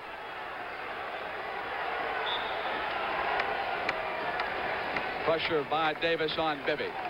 A 10-point Portland lead. Jones picks off Bibby's man and tries to get him behind Walton, and Walton goes and seals. Erving's there on the challenge against Walton. Out of bounds. It'll go to Portland. Doctor got hit in the mouth on that play. He's looking for the foul, but boy, there's a lot of aggressiveness being taking place out here right now, and the official's going to have to jump on things so they don't get out of hand. Here's Hollins. Puts up the left-hander, which is off, and then runs it down the corner. He knew he missed that when he went right after it. Cross to Walton. Davis with a screen for Bill. The smallest man gives the biggest man on the Portland team the pick, and it's 2 points for the Blazers. 71-59 and 9-29. Shades of Green Bay, Wisconsin in 1961, when Vince Lombardi and a football team stalked the championship in a small town. Well, there's a play that happens so often in the game of basketball. You allow the man to come from the weak side of the floor. That's the side opposite of where the ball is. We see it here. And beat your man to the basketball. McGinnis beats Lucas over. Goes up for the shot. Lucas goes up, fouls him on the arm. Your defense in this situation must play between the ball and the man and not allow him to beat you to the ball. 10 years ago, no one knew me. I was part of the famous no-name defense. Then we built our reputation by being fast. Now, I don't want to lose that. I drink light beer from Miller because it doesn't fill me up, has a third less calories than a regular beer, and it tastes great. Now, everyone knows me. Hey, I know you. You're, Nick Bonacani. No, that's not it. Light beer from Miller. Everything you always wanted in a beer, and less. Hello, everybody. Alaska, a tough place to test shock absorbers. That's why we took Motorcraft shocks to Alaska, testing them in 50 GM, Chrysler, and Ford cars and trucks. After 6 months of driving over the jarring rough roads of Alaskan pipeline country, only 3 shocks couldn't take the punishment. This is Lowell Thomas reminding you, no matter what you drive, wherever you drive, ask for Motorcraft shock absorbers from Ford. Tested tough in Alaska. So long. This is Carrier's new air conditioner, the year-round one. You mean Carrier's new heater, the year-round one? Francis, the year-round one cools. It's an air conditioner. Roger, the year-round one heats. It's a heater. Come on, man, your brain must be frozen. It's an air conditioner. It can save you up to 60% on your electric heating bills. It's a heater. Carrier's new year-round one, a heat pump air conditioner that can save up to 60% on your electric heating bills. Carrier's year-round one. It's an air conditioner. That heats. Oh. After the 5th game in Philadelphia, the Portland Trailblazers wound their way home and finally got here at 4:30 in the morning. 4,500 fans had waited up all night to greet them at the airport. The plane was an hour late because it was forced to land in Billings, Montana and take on a new load of fuel, and those fans stayed right there. There was not a bottle of beer or a milkshake to be had at that airport the next morning. 9 minutes and 18 seconds left, quarter number 3. A 10-point difference. Philadelphia must win to force game number 7 Wednesday night in the Spectrum. Right after this 6th game, the final round of the Kemper Open from Charlotte, North Carolina. Walton into Hollins, who got McGinnis up in the air but missed the shot. And they stay with it. The attendance I am handed is 12,951. There are at least 3,000 others who are unaccounted for carrying press cameras. Bibby in and out. Walton looks outlet, leads to Davis. I don't think he can run this one down. Ball is a little bit too far to the sideline. Even with the speed Davis had, he could not get to it quick enough.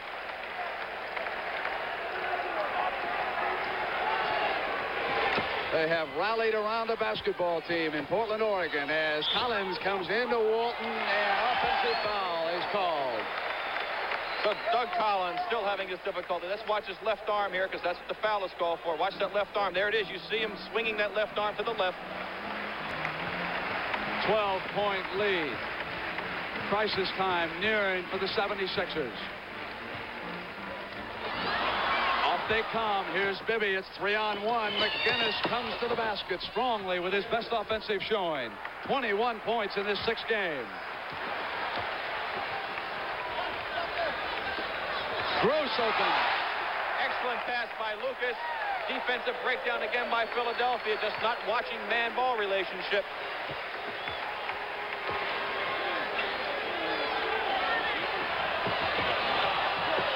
Lucas there with McGinnis, and it's Collins trying to shoot his way out of this slump. Here's Davis back quickly.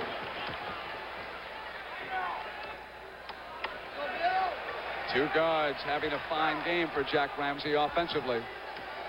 Walton gets Jones up, turns around. Gross regains it, and here's Walton. They bring it in through the center on that motion. Looks Cutter. It's Lucas in behind McGinnis. Again, this time it was Maurice Lucas coming from the weak side. He just pulled the same thing George did to him. 8 points for Lucas. Goes with the doctor, double team Walton, so they go to Jones, who had to be open with Walton out there helping on Erving. 12-point lead by Portland. Little difference in the second half, Brent. Both teams only shooting 30-some-odd% so far in the third quarter. McGinnis there with Lucas. Double team with Erving. Davis. McGinnis with position. Lucas came in behind him, knocked it out of bounds. Steve Mix will check in for Gene Shue.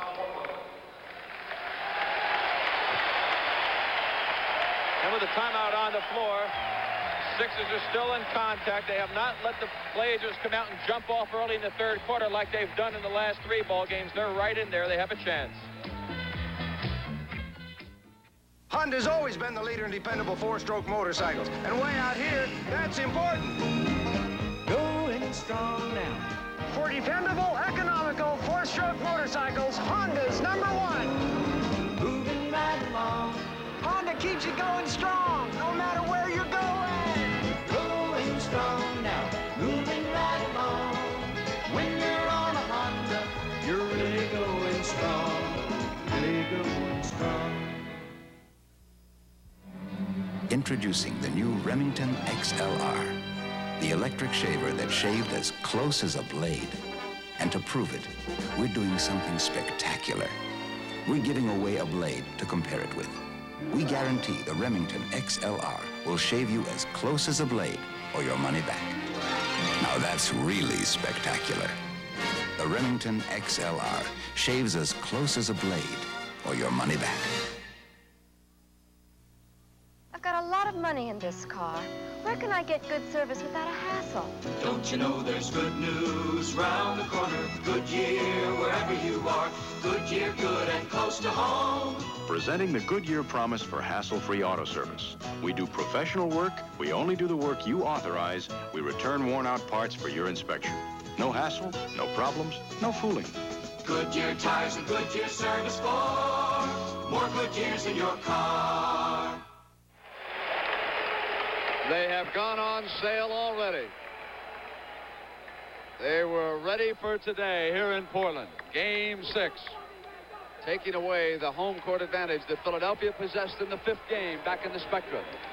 12 points and 6 minutes and 48 seconds for the third quarter. Lucas was there on Mix, and the foul called as he hopped out on him. And for Lucas, that's his 4th foul. Julius Erving has not scored here in the second half so far. And Walton telling Lucas to shake it off. and get back into the flow. Mix bouncing off, and Lucas was there on the turnover. It's a steal by the Doc. Walton there, Erving there. They meet at the top. Well, that's just two great players going against one another, and Julius won that battle. 6:22, 77-67. Kemper open, final round next. Lucas would mix his hand right in his face, fading away, made it 12.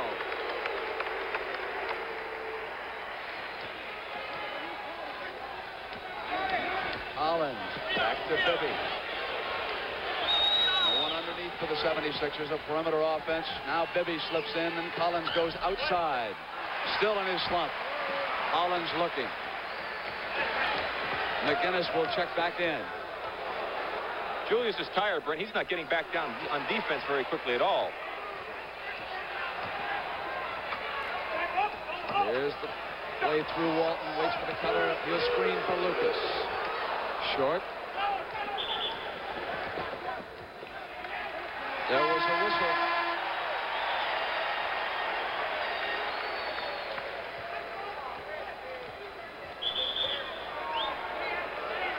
Now, I believe Ramsey wants a timeout. Yes, he does. But they cannot have it right now because the ball belongs to the Philadelphia 76ers. But Ramsey has told the team that he wants a timeout. It's 79-67. He could not have it in that situation. Mix going to the left, and Erving. Bibby left alone outside. So Davis was away from him. Julius doing everything, picking up assists. That time they double teamed him. Julius knows when he's got two people on him, there's going to be somebody else open on the floor. He found the open man. Good opportunity shot by Bibby. Cut the lead back down to 10.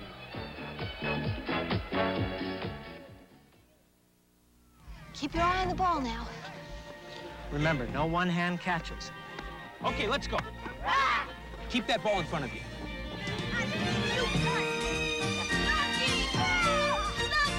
With Polaroid's new Minute Maker, you get the least expensive instant color from the instant camera everybody can afford. Less than $25. The least expensive instant color from the instant camera everybody can afford. Less than $25. You know, it looked like a light day, with nothing to deliver but posters for the AC Spark Plug Buy 7, Get 1 free sale. What could be easier, right? Wrong. Do you know how many places sell AC spark plugs? And everyone with a poster like this is selling 8 AC spark plugs for the price of 7, as long as supplies last. Sure, getting a free AC spark plug is a great idea. But you better move fast. Oh, what do you love about Freshen Up gum? Love that squirt. What do you love when you bite into one? Love that squirt. Freshen Up freshens breath with a tingly liquid center. One bite squirts refreshment all over your breath. Freshen your breath with Freshen Up. The gum that goes squirt. Love that squirt.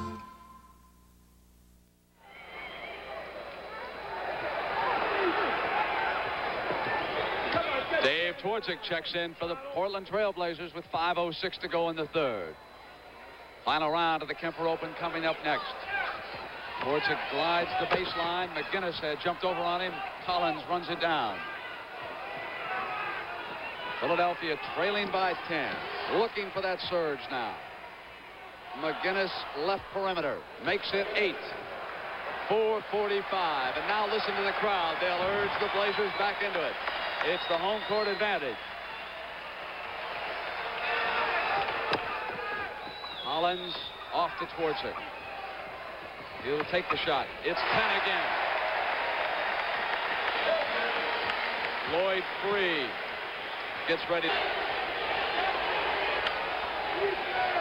Jones stationary off to the side. Walton with a hand there, watching the middle carefully. Shot clock being used up by Philly. It's a factor, and Collins is deep in the corner. McGinnis comes up, and there was a 24-second violation. And there was simply no movement, and listen now to the crowd. They played tough defense that time, Brent. First 24-second violation of the game. Collins goes out as Free comes in. Philadelphia faced with the unenviable and very difficult task of playing catch-up basketball away from home. Trailing it by 10 and 3:55 left in the third. Lloyd Neal out there. McGinnis with him. Lucas out. 4 fouls getting his rest. 3-second violation.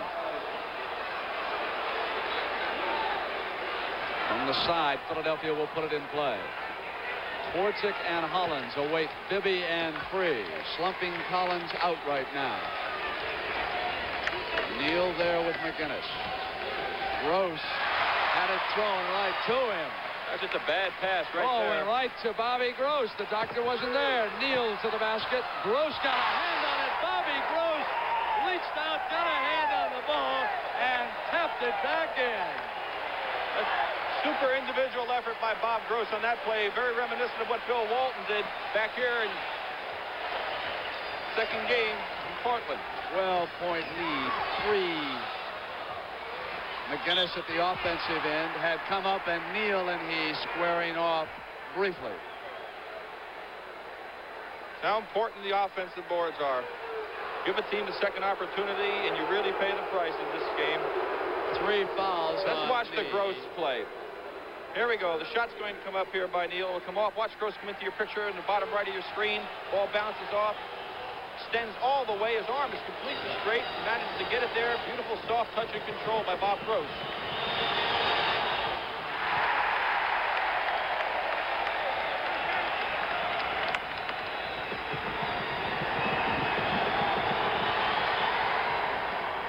Make it 24 for McGinnis. By far his best showing. It's game 6. 83-72, an 11-point difference inside of 3 minutes left third quarter. Kemper Open final round is next.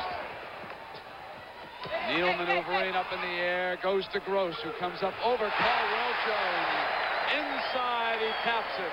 Outside over a 7-footer. He thinks he's Julius Erving right now. Bibby off. Here they come again. Gross is on the right. Hollins is on the left. You know who the hot hand is right now, and there he is trying to get it underneath. He tucks it and out of bounds, and Bobby Gross knew it. Sixers cannot get over anxious now, Brent. They must come down, try to set up, get a good shot, not be in too much of a hurry. There's plenty of time to go. 76ers have scored 17 points this quarter. McGinnis has 9 of them. Free comes in, turns around with the jump shot. McGinnis with an offensive rebound wants the doctor. And Walton, with the outlet, was being challenged, and there was a whistle. Lloyd Free fouled Bill Walton, who is down on the floor. That's just adding insult to injury, actually, or compounding a problem. Lloyd Free, we'll watch the play. Here's Julius on the shot. Ball comes off. Bill Walton up there with that super timing, getting it right off the rim. Right there, Free hits him on the arm, picking up the backcourt foul. 3 fouls on the Blazers on the team situation, the first for the 76ers. But Free took a difficult shot. We just got done talking about trying to come down and get a good shot. He comes down, takes a turnaround over 2 men, misses the shot, and then commits a backcourt foul. Are there any doubts left in the world of basketball about whether or not Bill Walton can play in the National Basketball Association?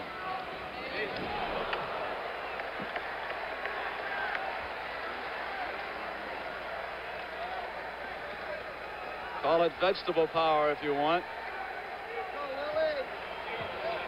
Call it Ian, talent. Maurice, Lucas, both vegetarians. Call it talent, Brent. Better word for it. Great talent. 2 minutes left, third quarter, 86-72. Erving maneuvering underneath with Gross there, went to the left hand. It's only Julius's 4th point of this half. Went to Gross on the pass, even though Erving was there, and Walton took it back with the jump hook.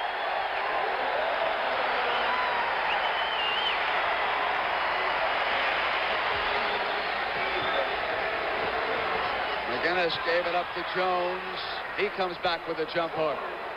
Caldwell Jones makes it 88-76. 12 points in 128. And still it was that 10-point burst in quarter number 2. Richie Powers is calling a 2-shot foul on George McGinnis for throwing an elbow at Dave Twardzik. Jake O'Donnell walking over to step in. between the two. I don't think Dave Twardzik was going to challenge George McGinnis, so there was really no need for that, Brink. Walton receives an ovation. He'll go out. Along with Bobby Gross also.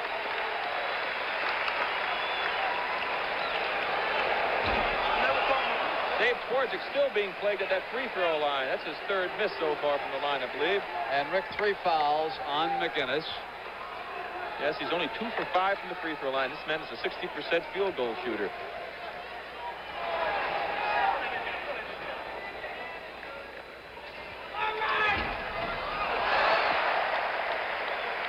(89-76), a 13-point difference. 121. Calhoun will take Erving now. Twardzik on the double team. A chance for a three-pointer. So Julius doing it by himself again, trying to get this team back in. Held a little bit in check in the third quarter, but he's exploded now for 4 quick points, chance for 5.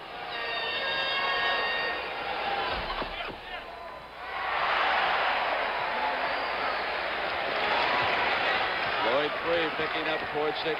105, third quarter. Twardzik got inside and traveled.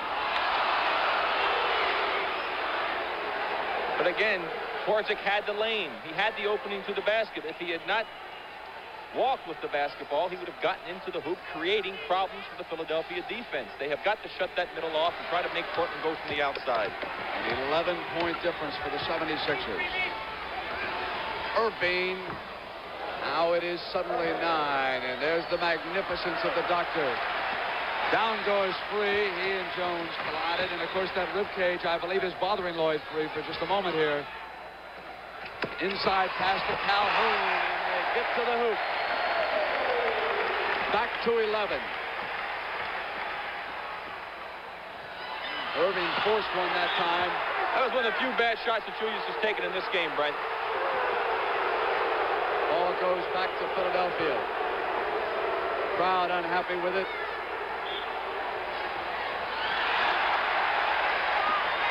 Here they come. Inside and off of Robin Jones. On that play, that pass from Lloyd Neal was to Dave Twardzik coming in the left side, and Robin Jones came in and kicked it out of bounds. With Walton watching for the sideline, and 19 seconds now towards 15. An 11-point Portland lead. Philly will try to cut it to 9 as they go to the sideline at the end of 3. No question what Free wants here.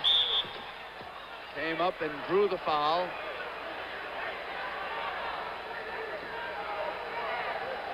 Again, no ball movement. This is all one-on-one. Free just taking the ball, backing in there. Sixers got a break on that type of play as Julius gets his first rest of this basketball game wisely by Gene Shue because they need him desperately in that fourth quarter, and he looked like he's a little tired in the last few games in the fourth quarter. Rick, that's his second rest. Didn't he play 21 minutes in the first half? I think they had right. They got him out there in the second quarter, right, for a few minutes. My mistake. But Julius is really working hard out there at both ends of the floor, and it takes its toll on you after a while. McGinnis, Jones, Free, Bryant, and Collins out there against Calhoun, Hollins, Twardzik, Neal, and Jones for the last 4 seconds. Pick him up at midcourt. Hollins motors past, comes up at the buzzer short. So it has come down to this. Portland leads Philadelphia 3 games to 2. 12 minutes for a championship.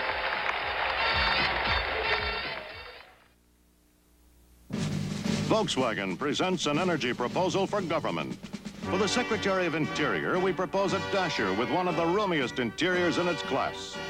For the Secretary of State, who's always zipping to airports, our Scirocco sports car, which zips from 0 to 50 in 7.5 seconds. And for our Treasurer, who understands big economy, our Big Economy Rabbit. Now that's an energy proposal without sacrifice. The NBA World Championship Series will continue after this word from your local station. Watch celebrities do their thing in the Big Top, the Circus of the Stars, tomorrow night at 8, 7 Central on CBS. Allegheny Flight 5 easy to runway 28 right and hold for takeoff. Allegheny flies you to more American cities than American. That takes a big airline. Allegheny flies over 2 million more passengers a year than Pan Am. That takes a big airline. And Allegheny gives you more flights than TWA. Did you know Allegheny was that big? It's a big airline, Allegheny. You got a place to get to. Exxon knows along the way. It's nice to hear somebody say, thanks for coming by today. Exxon means dependable products and dealers who appreciate your business. That's what we mean by TFCB. Thanks for coming by. It's nice to hear somebody say, thanks for coming by today. Thanks for coming by. Channel 2, New York. A fever in Portland.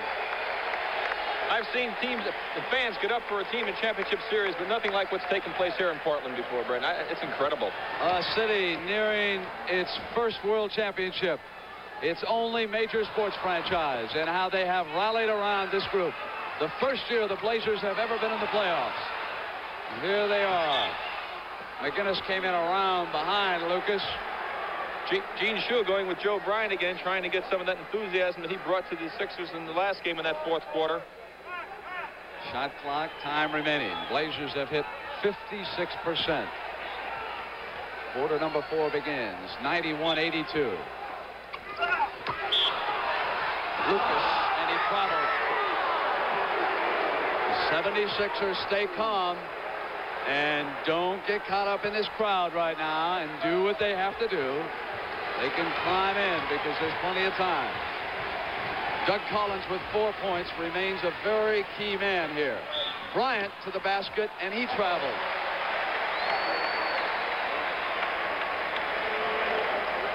Turnovers in this situation right now could be also costly to the Sixers. Davis, Twardzik, Walton.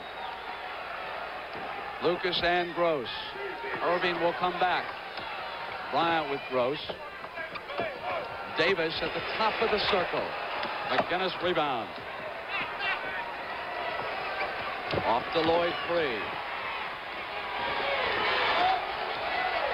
Free comes up off the side of the glass. Twardzik was there on him. Free drew the foul.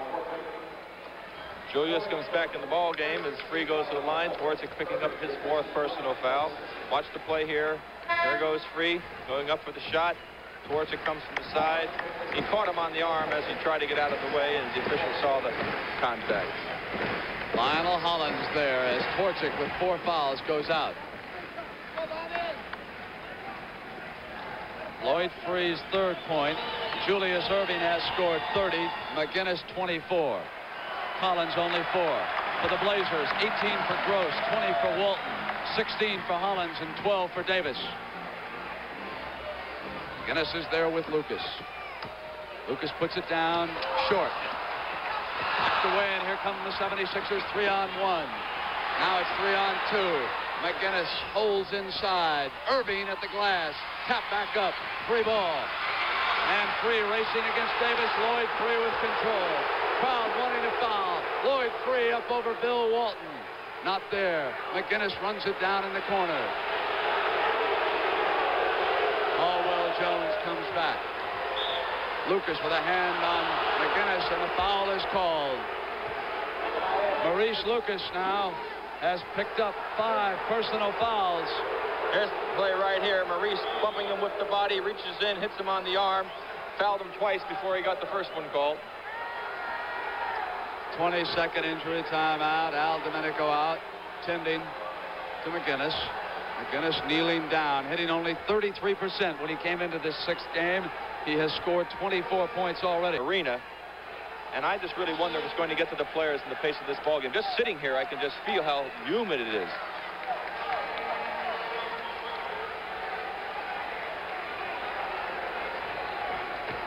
George may have just been trying to get a little rest there. It was a little hectic pace. People are standing all around the balcony. Every seat is full. Aisles clogged at the top. Jones looking in. Erving. Down on Gross. Jumper. 91 to 86, and it is 5. And the 76ers have come down to the last 10 minutes saying, we are not out of this yet. They must win to force a 7th game Wednesday night. Jones is there. Walton crossed out of line. Hollins improves his position on that jumper. Quickly they go to the doctor with a long pass. Can't go from that corner because Gross and Lucas were there. Here's Lloyd 3. That was a heck of a gamble in this situation, Brent. They're right in it. That could have really hurt if he threw it away. Dennis outside, and Walton with another rebound. Beat Caldwell Jones, and here they come. They can make it 9. Davis, and it's the doctor with him, and it's offensive foul called. Davis rolled in on the doctor. Julius with a great defensive play. As you see Davis going up, Julius goes up right there. Watch his left arm. He makes the block. He takes his left arm to knock the doc out of the way. Big play by Julius Erving. Noise level unbelievable in the Coliseum. 93-86 and 9:22. Collins back in. Hold it. Foul is called. Caldwell Jones being called for a screen. Offensive foul. His 5th foul of this game. Sixers with no team fouls. Blazers with 2. Jones there. Walton will have it run through him. Looks for the cutter. They clog the middle. So Walton takes it, and jump hook is off iron.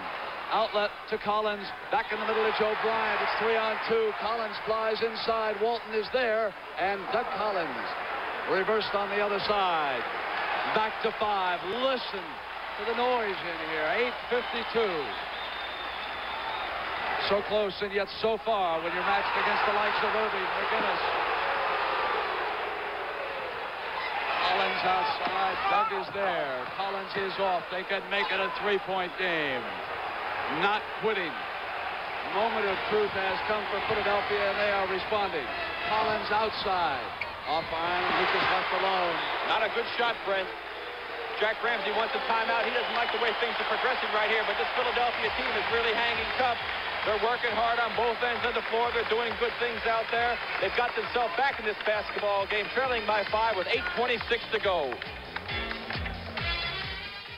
A little plain, a little flair, a little hip, a little square. The song of the American Eagle, the song of the places we call home. The Goodyear American Eagle radial built with Flex 10 cord belts instead of steel. Flex 10 is made from a flexible man-made aramid fiber that's pound for pound stronger than steel. Enjoy. The tire for America, the American Eagle, the tire. We played great as a team. I operated the offense. And I directed the defense. And now we both drink light beer from Miller. Not just because it tastes great, but also because it's got 1/3 less calories than their regular beer. It's less filling. Hey, bartender, 2 more lights here. What's it all mean, Casey? Simple, Sam. If you want to keep up with the Joneses, you better drink light beer. Light beer from Miller. Everything you always wanted in a beer, and less.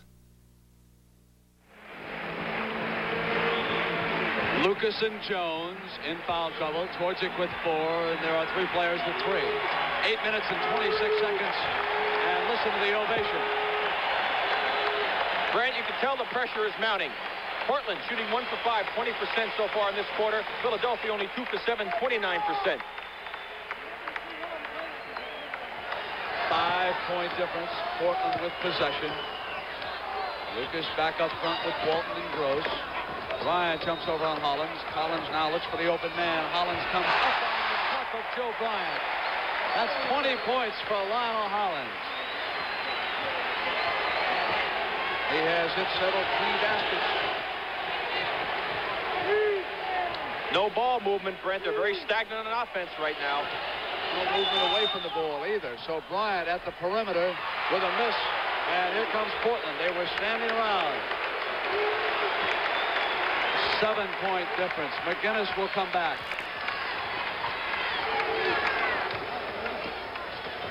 Jones out on Lucas. Erving is with Walton. Hollins shot.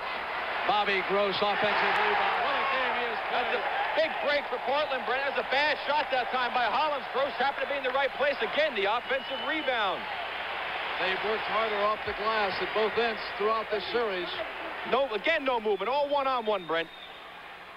Free came up into Bill Walton underneath that time.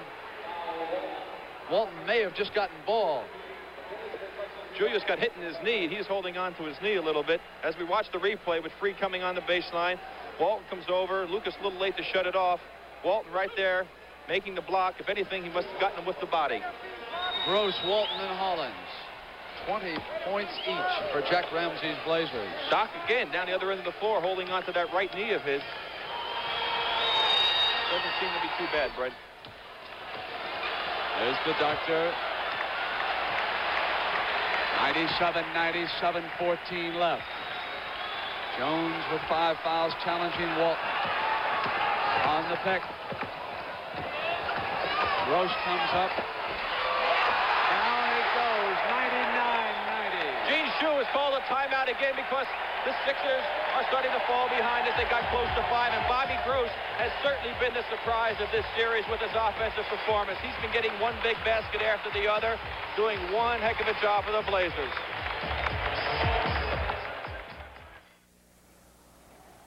We're here in the desert to prove that windows coated with Scotch tint sun control film from the 3M company dramatically reduce the sun's heat. First, 2 windows. Same kind of glass, but this one is coated with Scotch tint film. Now the ice, so you can see how much heat gets through.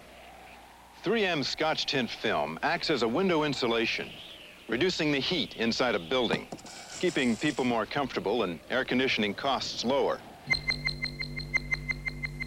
Even though the hot desert sun is beating down on these windows, the side with Scotch tint film is noticeably cooler because a window coated with 3M Scotch tint film actually stops up to 75% of the sun's energy. And that can be a very comfortable difference. The 3M company. Hey, hey, Dr. J, where'd you get those moves? You move with such grace. Are you a member of the human race? Hey, Dr. J, where'd you get those moves? You're an artist, you're a wizard, and you blow up thin air. Everybody's wondering, how'd you get there? Hey, Dr. J, where'd you get those moves? Are you wearing magic shoes? He's wearing Converse, the shoes of the stars. There isn't anything in sport quite like a city on the brink of its first world championship.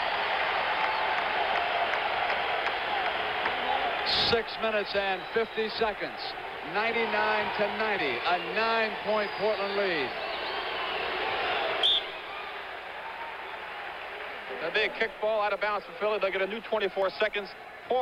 Actually, right now, Philadelphia only shooting 25% in this quarter so far. Irving off iron, and down they come. Here's Davis. Jones is there, and Davis will cut it down. Slow it up, and they'll run a play. With a 9-point lead, a chance to go back up on top by 11. Walton wants Davis, who cut inside in the middle. Forced one up, and of course the whistle had sounded. George McGinnis picks up the foul. Again, that cut to the basket. There's Walton making the pass. His man is open going. He was under the hoop. He tries to reverse back. Watch McGinnis right here. Caught him with the left hand on the left arm. George has 4 fouls. First team foul for the Sixers. Libby comes into the game, and the one thing that Philadelphia may have going for them is that the Blazers have 3 team fouls at this particular juncture. But they are just getting caught up in the old play from behind syndrome, Brent. You play mediocre basketball, you fall behind, you battle really tough, and you get back close again, and all of a sudden you fall back again.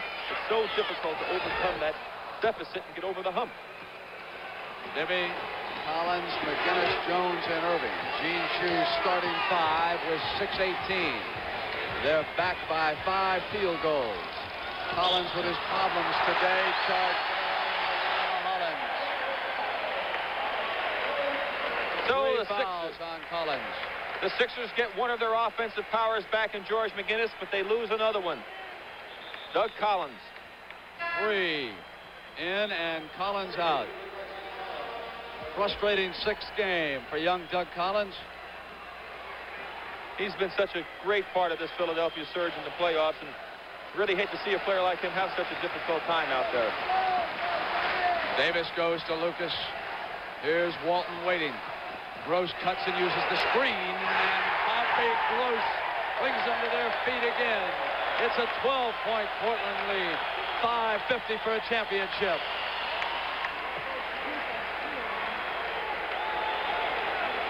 Erving.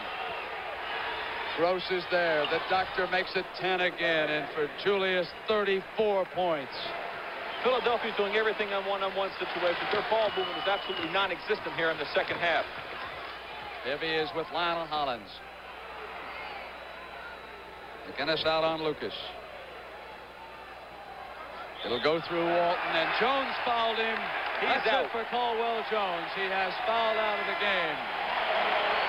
Joe Bryant checks in as Gene Shue elects to go with 3 forwards. And a story here is that Daryl Dawkins has not come back into this basketball game. He remains over on Gene Shue's bench. Philadelphia may have to go to that pressing defense they did in the fourth quarter in game number 5 if they hope to get back in this game. Turn it over, and here come the Sixers. Free with 3-on-2 is in the middle. Does it himself, goes left and misses. Bryant off to Bibby. 102-94, 8 points and 5 minutes. Ramsey trying to yell instructions. Almost impossible to hear anybody. Davis did get back across. Walton out high, checks over that right shoulder. McGinnis is on Walton right now. Back to Lucas. Erving coming in behind Lucas. Short. Bryant was sandwiched. Gross comes back into the glass. He's off. Loose ball, McGinnis. Here's Free. Doctor's on his right. They'll go to the doctor. 36 points now. 102. 96 with 4:25. Must give so much credit to Philly. They just will not fold. A tremendous credit to this team. Off they come. Chance to make it 4. McGinnis goes in, and he drew the foul from Gross. Bobby Gross fouled him. 26 points for McGinnis. If Bobby were really thinking a little bit, but of course it's easy to say it sitting here, he could have run out, as you see George coming in right now. He could have run out and fouled them right now. George is not shooting good from the free throw line. He knows he's going to go in there. He's a big, strong guy, so he makes a play where he gives him the basket a chance for the free throw. He should have fouled him before he went there, given him the free throws. Gross takes a break. Corky Calhoun in. A 4-point difference. Philadelphia needing a win. And there's Daryl Dawkins. Gene Shue electing to leave him on the bench and go with McGinnis in the situation against Walton. Experience, big factor here. Off iron with his free throw. Hollins back. Hollins has an open man. It's Calhoun. They have 2 men back. Boy, that really hurt. A very big defensive mistake by the Sixers in that situation. They break 2 men off the missed free throw. Bibby complaining to Jake O'Donnell bitterly. Handles the ball, and Lucas pops out and forces the steal. They've come back. Lucas to the basket, ran into Bibby. Big Luke goes down in a heap. He's not hurt, Brent. I don't think he's hurt.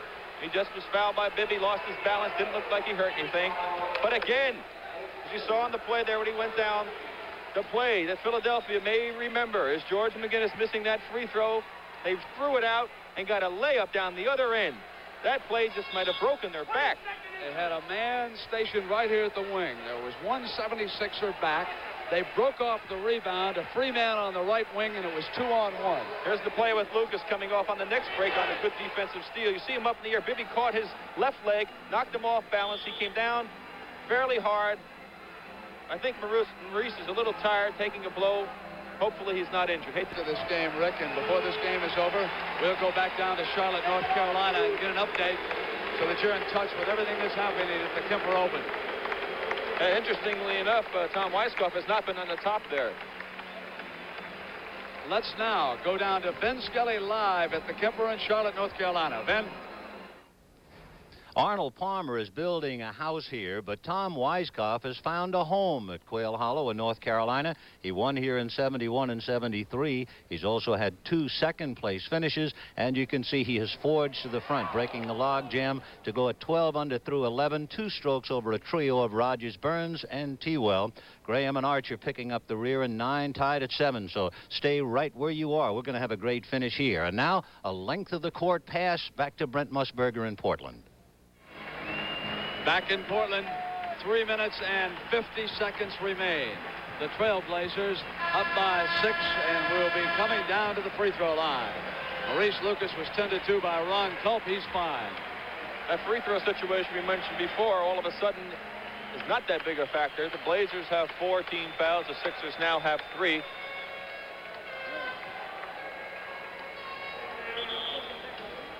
Listening to Jack Ramsey, who no doubt has told this team to be patient. Listen to the crowd. This whole city, I think, is on its feet, not only here in this arena, but outside, where they're watching on television sets. We had a basket of fruit brought over to the table for Rick and I before the game, and a note said it was from Sam and Phil.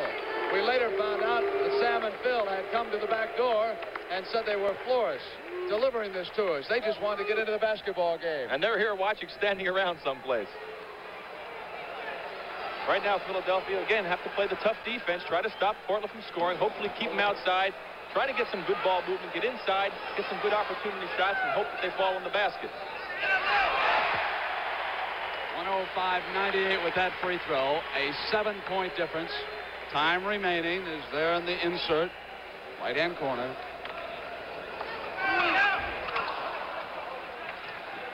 Lucas has scored 11 points here in the 6th game. Portland 3 minutes and 40 seconds away. Philly needs a win to get it back to the Spectrum for Game 7 Wednesday night. They cut off Erving. He rolls behind Calhoun. Still looking for some movement. With the shot clock going down, Erving shot in and out, and Walton off. Now it's 3 minutes and 20 seconds. And if it's possible, I think it's getting even noisier in here.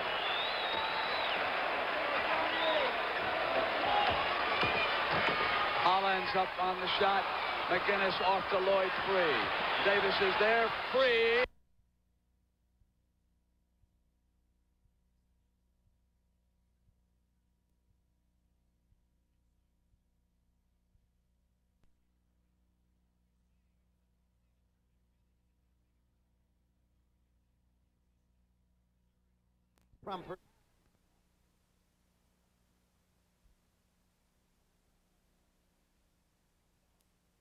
Over the hump.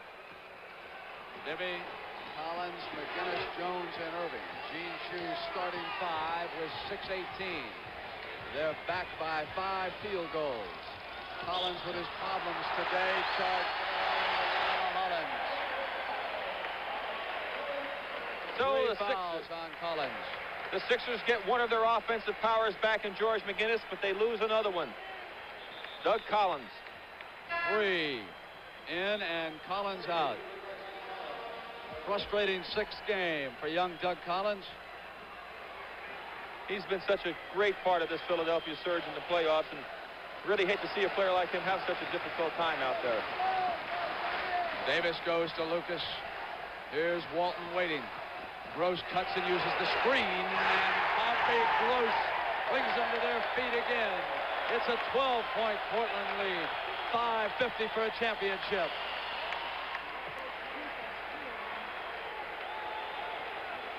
Erving. Gross is there. The doctor makes it 10 again, and for Julius, 34 points. Philadelphia's doing everything on one-on-one situations. Their ball movement is absolutely non-existent here in the second half. Dibby is with Lionel Hollins. McGinnis out on Lucas. It'll go through Walton, and Jones fouled him. That's out for Caldwell Jones. He has fouled out of the game. Joe Bryant checks in as Gene Shue elects to go with 3 forwards. And a story here is that Daryl Dawkins has not come back into this basketball game. He remains over on Gene Shue's bench. Philadelphia may have to go to that pressing defense they did in the fourth quarter in game number 5 if they hope to get back in this game. Turn it over, and here come the Sixers. Free with 3-on-2 is in the middle. Does it himself, goes left and misses. Bryant off to Bibby. Over the hump. Bibby, Collins, McGinnis, Jones, and Erving. Gene Shue's starting 5 with 6:18. They're back by 5 field goals. Collins with his problems today. Charged Hollins. So the fouls on Collins. The Sixers get one of their offensive powers back in George McGinnis, but they lose another one. Doug Collins. 3 in and Collins out. Frustrating 6th game for young Doug Collins. He's been such a great part of this Philadelphia surge in the playoffs, and really hate to see a player like him have such a difficult time out there. Davis goes to Lucas. Here's Walton waiting. Gross cuts and uses the screen, and Bobby Gross brings them to their feet again. It's a 12-point Portland lead. 5:50 for a championship.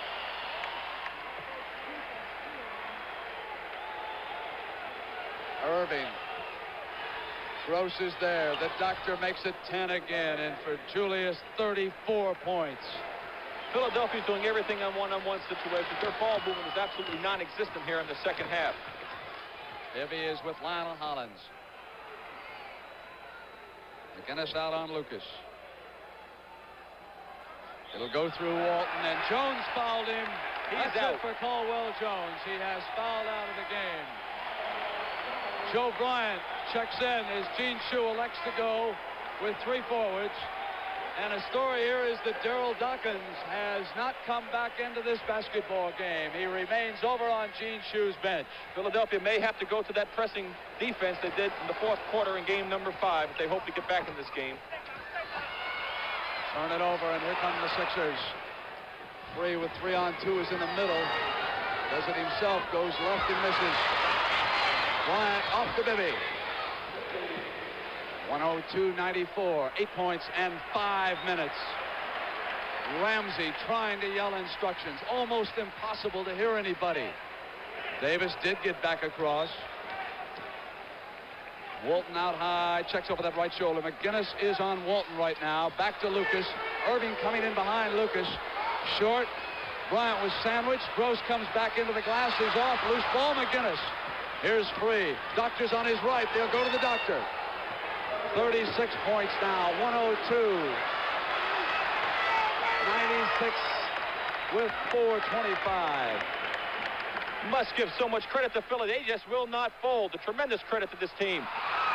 Off they come.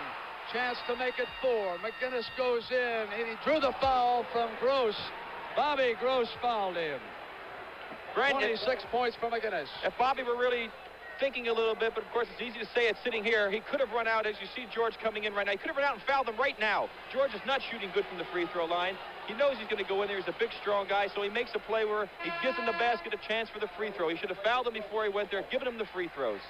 Gross takes a break. Corky Calhoun in. A 4-point difference. Philadelphia needing to win. And there's Daryl Dawkins. Gene Shue electing to leave him on the bench and go with McGinnis in this situation against Walton. Experience, big factor here. Off iron with his free throw. Collins back. Collins has an open man. It's Calhoun. They have 2 men back. Boy, that really hurt. A very big defensive mistake by the Sixers in that situation. They break 2 men off the missed free throw. Bibby complaining to Jake O'Donnell bitterly. Handles the ball. And Lucas pops out and forces the steal. They've come back. Lucas to the basket, ran into Bibby. Big Luke goes down in a heap. He's not hurt, Brent. I don't think he's hurt.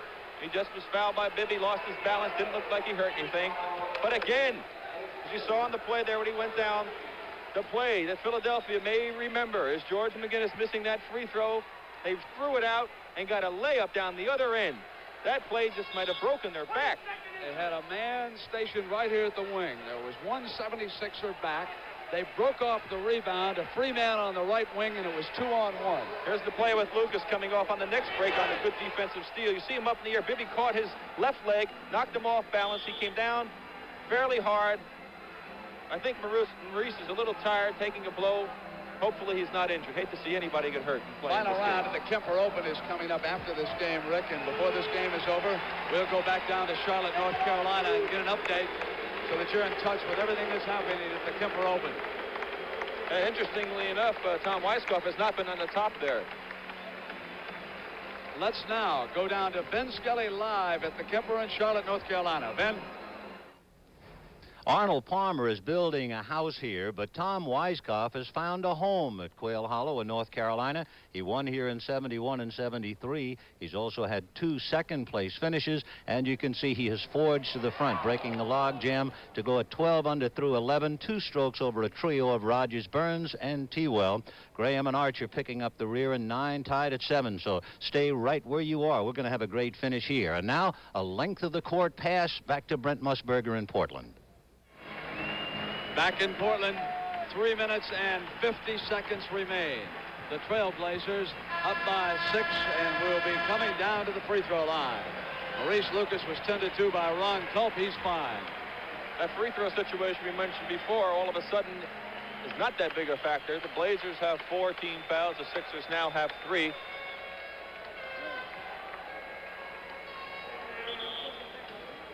Listening to Jack Ramsey, who no doubt has told this team to be patient. Listen to the crowd. This whole city, I think, is on its feet, not only here in this arena, but outside, where they're watching on television sets. We had a basket of fruit brought over to the table for Rick and I before the game, and a note said it was from Sam and Phil.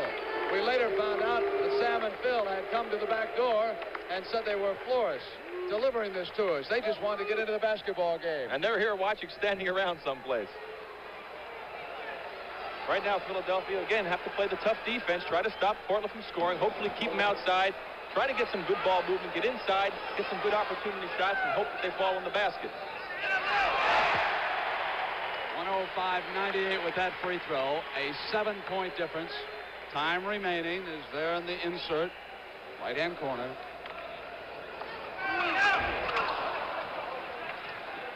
Lucas has scored 11 points here in the 6th game. Portland 3 minutes and 40 seconds away. Philly needs a win to get it back to the Spectrum for Game 7 Wednesday night. They cut off Erving. He rolls behind Calhoun. Still looking for some movement. With the shot clock going down, Erving shot in and out, and Walton off. Now it's 3 minutes and 20 seconds. And if it's possible, I think it's getting even noisier in here.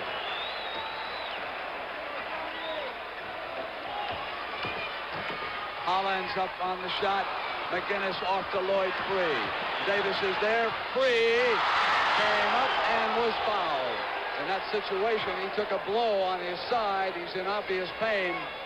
You can see him right there. He is hurting. There's no question about it. He really is hurting.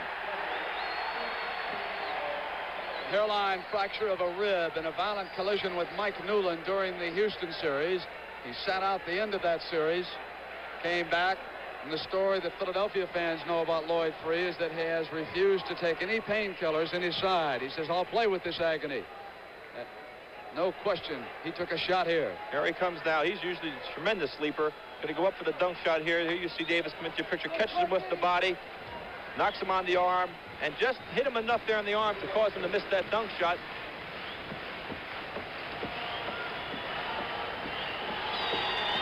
Free is now 7 for 7 from the free throw line.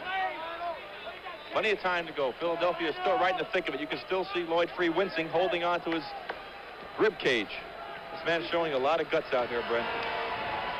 With emotions running so high, those who can remain cool will affect the outcome of this game. Calmness right now with a 5-point difference in 3 minutes. They go to that zone trap that works so well in Philadelphia. Cut by Bryant. Hollins goes after it. Knocked out of bounds. Now, yesterday at the Portland practice, Jack Ramsey worked long and hard against that zone press, and of course he's one of the college coaches who designed it. Right, I was surprised to see Bill Walton throw that kind of pass. That's the type of pass the defense wants you to throw in that situation, a long high pass. As Collins comes in. Walton going up on McGinnis, off iron. Oh! Had driven back in, and McGinnis fouled him. What a bad break for Philadelphia that time. Portland just living right in this situation. Julius had the rebound. Lost control, got knocked away by Lucas. He'll go to the foul line. 4 fouls on the Sixers. He'll only have 2 shots. That is 5 fouls on McGinnis. Erving complaining that he was also fouled. 5 on Lucas. Jones, of course, fouled out. First free throw.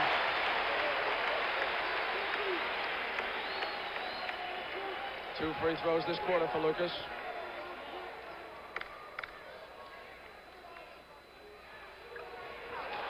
Six-point lead and 2 minutes and 45 seconds, and here come the 76ers.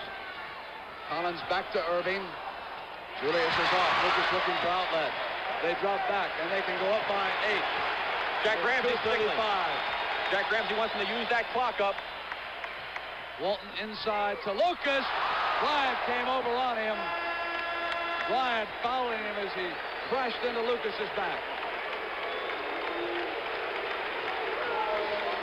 So Portland again running that cut to the basket with precision, getting Maurice Lucas to the foul line. The penalty now is in effect. 5 fouls on the Sixers.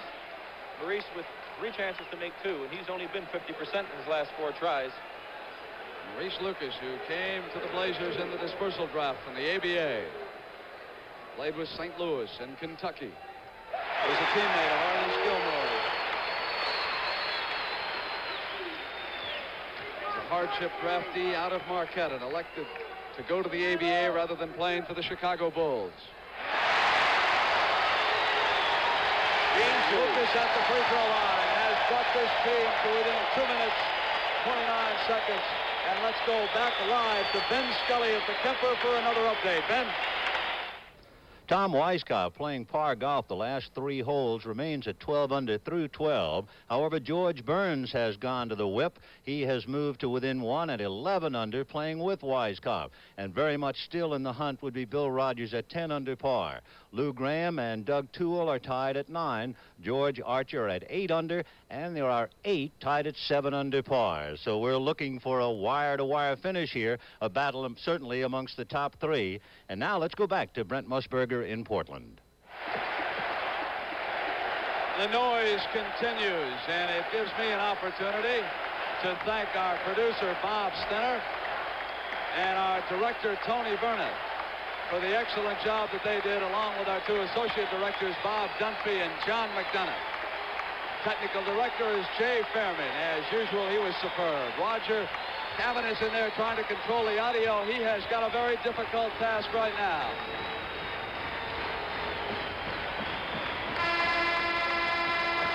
Brooks Graham, of course, the man in charge of our technical crew, and he certainly deserves to be thanked for the job he did not only here, but all season long for CBS. And here they come. And listen now to the audio level here in the Memorial Coliseum in Portland.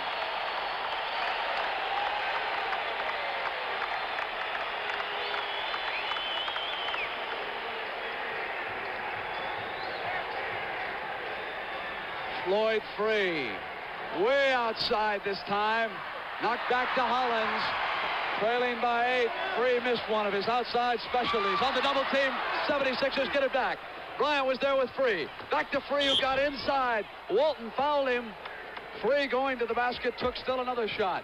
So Lloyd Free missed. He did not pout. He got back on defense, and Ian Bryant went to the double team. There's the play. McGinnis comes in, gets Walton to commit, makes the nice pass. Bill a little bit out of position. As Free goes up, Bill catches him with the body, hits him with the arm. No question about that foul call. One thing Portland cannot do, Brent, in a pressure situation. When you're a guard or a forward, you have that basketball and they're going to double team you, you have to stay away from the sidelines because the sideline acts as another defensive player. It limits the possibilities that you have on offense. 2 minutes and 10 seconds. Look at the crowd around this court. There aren't this many news photographers in the whole United States. Bobby Gross comes in, and Corky Calhoun goes out. Still another ovation. They will be pressing all over the court right now. You can rest assured of that. Lloyd Free, who was perfect from the line, misses two.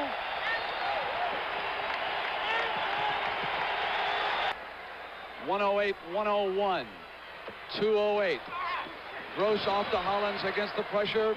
Lucas, they find the open men. Davis comes dribbling around Bryant. You can watch the shot clock. Walton bounced off at Doug Collins, and there was a foul called on Bill. Offense. 4 fouls on Walton. Here's the play right here. Collins moves over. Well, Doug was not set that time. Philadelphia got a break on it. Doug Collins, very good in making that type of move in a defensive situation. Philadelphia must make up 7 in 152, and again it's Free. They double team him, and here's Erving up over Gross. It is 5 with 1:46. Pressure in the backcourt.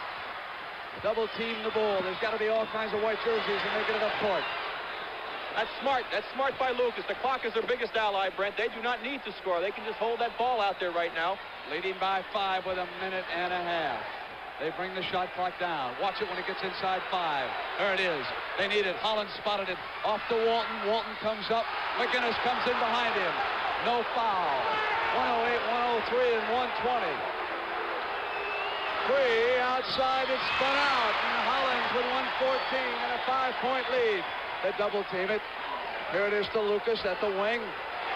Goes back to Hollins. Quickly now to Gross, who tapped it to the open man, Lucas. Watch the shot clock. Game clock down toward 1 minute. They're on their feet here in the Memorial Coliseum. They can sense it now. Their first year in the playoffs. And they're inside of a minute for a championship. Lucas is off. Down now comes the doctor. There was a whistle. So hard to hear whistles in this arena now. Maurice Lucas. Philly got a big break right there, Brent. There's actually 2 fouls on Gross. Maurice Lucas took a jump shot from the side. He did not see Lionel Hollins cutting down the middle. He was wide open. Would have had a layup that would have iced this game. As it is with that foul by Gross, there's a chance now to cut this lead down to 3 points with 51 seconds to go, and that is a lot of time. Dunleavy reports in. Gene Shue telling him to tell everybody no fouls. They're down by 5 with 51 seconds. And so again, Brent, Jack Ramsey electing to bring in Dave Twardzik, the man that he feels can do whatever is necessary depending upon the situation. He wants them in there to settle them down. Steve Jones has moved back here to courtside, and Steve, this is your hometown, and it's about to go crazy. Oh, they're all getting ready to go bananas, but again, the game is not over until the gun has gone off, and Philadelphia still has a chance. Portland has to move the ball and handle themselves a little bit better in this pressure situation. 3-point difference right now, Steve. Down toward 40 seconds. Twardzik holding it up. Gross, Walton there, and they play catch. Shot clock down inside 10. Watch the game clock. A 3-point difference. 108-105. Twardzik, and Lucas cleaned it up with 28 seconds. That is the big rebound of the game right there. Richie Powers with a whistle. If Philly had gotten that rebound, Brent, they had a chance to make it a 1-point game. Anything could have happened. Let's watch the play. Twardzik takes the shot. Got a good shot from the corner. Collins with good defense. Ball comes off. Maurice Lucas. The ball just happened to take a good bounce because McGinnis had inside position.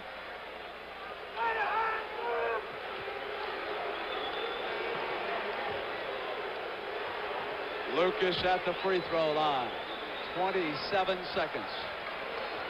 After 7 years of frustration for this franchise, they are about to win a world championship. And for Bill Walton, 3 years and 200 miles to take. Sport Magazine gives away a car to the most valuable player. We pick a most valuable player. There is no question in my mind. It is the big redhead, Bill Walton, who is going to get both honors. He'll probably take a camper van for the summer. He has been some force throughout the playoffs. 109-105, and listen to the crowd.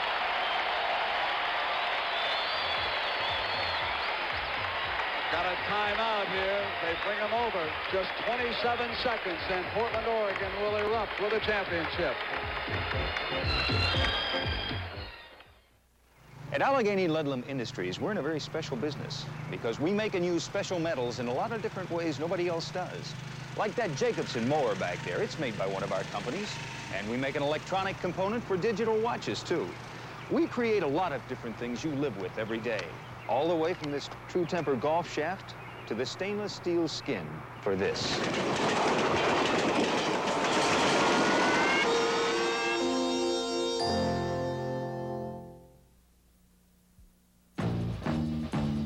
We're good and tough, we're the Kellys.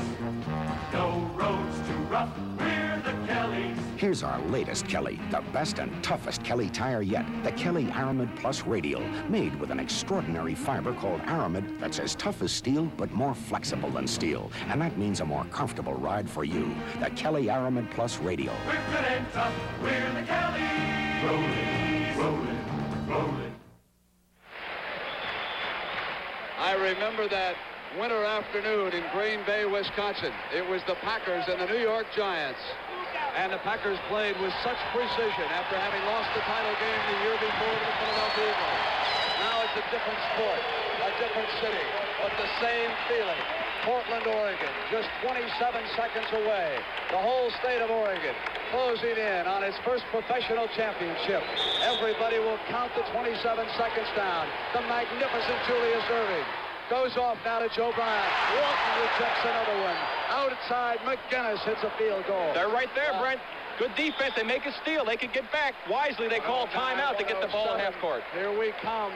So the 76ers not quitting no matter what I or anybody else about to say. And let me say something right here about Philadelphia, since I have done more of their games than any other team this year in the NBA. Regardless of what happens here this afternoon or a 7th game on Wednesday, they have been such a joy to watch with their individual talent. And we have had so many great moments with the 76ers. And if they lose it, their organization and the players deserve to be congratulated. There's going to be, I know, some changes with them if they lose it, but they deserve it. Well, they certainly did. And they've hung in tough in this ball game and deserve a tremendous amount of credit. And here's the last play right now. Julius comes over. Good defenses. 3 men around him. He passes off. Walton with a great block shot, a big break for Philly as the ball bounces back to McGinnis. McGinnis will pick it up, put it in the basket, and now Philadelphia's gotten himself within striking range, even though there's only 18 seconds to go. They will come in. They will pressure all over the floor, try to come up with the steal, hopefully to go down and score a basket and tie this game.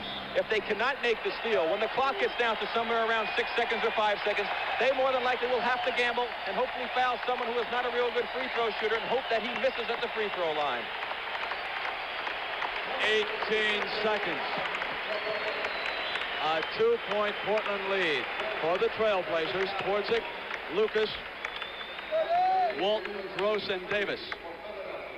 For Philadelphia, Collins, Bryant, Dunleavy, McGinnis, and Erving. McGinnis has erupted in Game 6 for 28. And the Doctor, magnificent as usual, has scored 40 points in this game. Brent, I can remember some of those series with the Celtics and the Lakers when an inbounds pass was stolen by Havlicek. He went down, scored, tied the ball game. Looked like the Lakers had it won. Here is Gross, takes the inbound pass, and McGinnis is over there to tie him up. Jump ball in Portland. A jump ball with 16 seconds. George McGinnis, mired in a slump, has given the 76ers one last shot with 16. And a reminder that Kemper open next, but don't go away from this.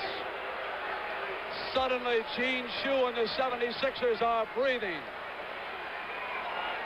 They hang tough. It'll be Gross and McGinnis, 109-107. Philadelphia needing a break off the tap. It goes to free. They can tie it.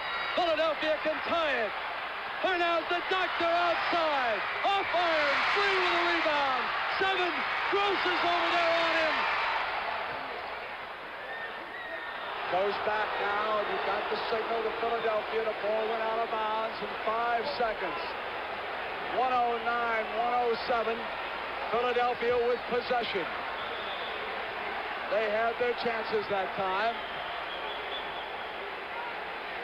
Maurice Lucas, I don't know where he's playing right now. If they take the ball in bounds, George McGinnis is wide open. I don't know what he's doing.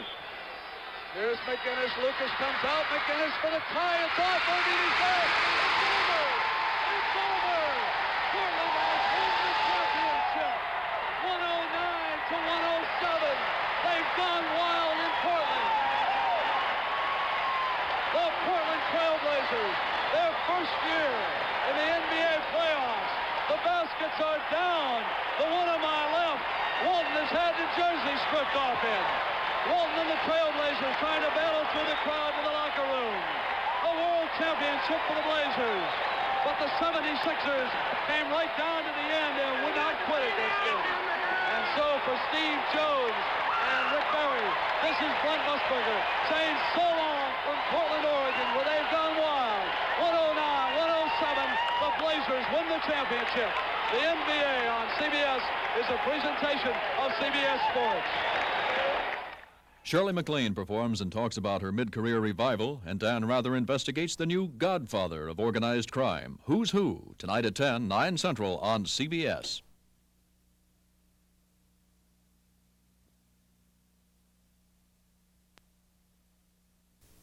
Good evening, everyone. I'm Dwayne Bach. Portland's Trailblazers won the World Championship of Basketball tonight, and it's turned our city into a celebrating one. Here's a report on the game from Rick Metzger. As you said, Dwayne, the championship of the world came to Portland, Oregon today in professional basketball, and it came in convincing style as the Blazers downed the Philadelphia 76ers for the fourth time in a row, 109 to 107.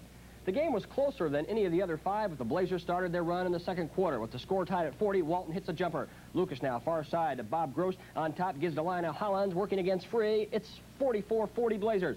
Erving has his pass now stolen by Lionel Hollins. He drives all the way down the defense. Shot won't go, but Lucas follows with the stuff. Gross now with the ball on top, working against Erving. He drives the left side, puts the shot off the glass. It's 48-40. McGinnis now misses for the 76ers. Walton taps ahead to Lionel, drives against Free. He cocks his rifle. It's 50-40.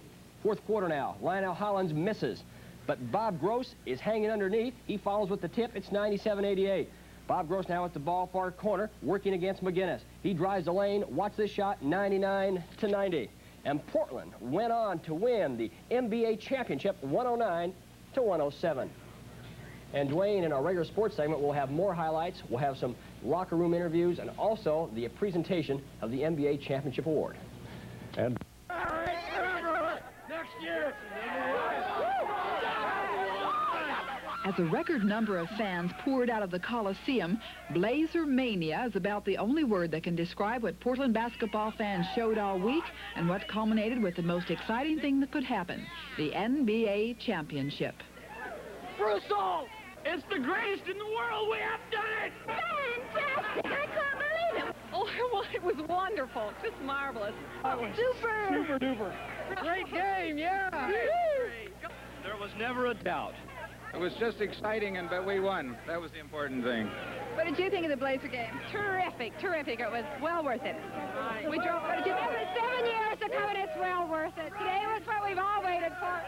While some fans bolstered their mania with a little celebrating liquid in the parking lot, others cooled themselves in the Coliseum fountain, all chanting what a few years back would have been the impossible dream. We're number one. Dancing in the streets hardly describes what hit downtown Portland as the mania spread. Streets that during the game looked like a graveyard, now alive with the craze that only a national championship can bring. That's Blazer Mania. Tana Lang, Channel 6 News.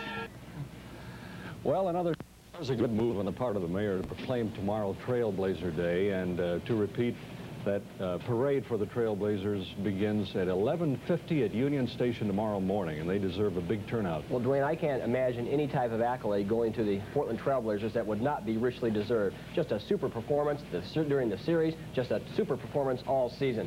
Move over, Philadelphia. The Portland Trailblazers are the champions of the NBA as they down the 76ers 109 to 107 this afternoon to obtain the most coveted trophy in basketball.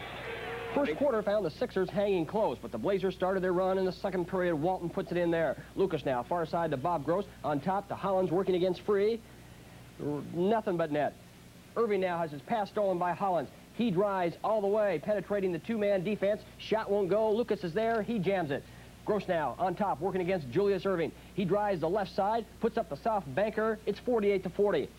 McGinnis now misses the shot for the 76ers. Bill Walton, as he did all night, capped ahead to Lionel Hollins. He drives against Lloyd free. It's 50-40. Now we move on to the fourth quarter. Lionel Hollins coming up with the shot. It won't drop.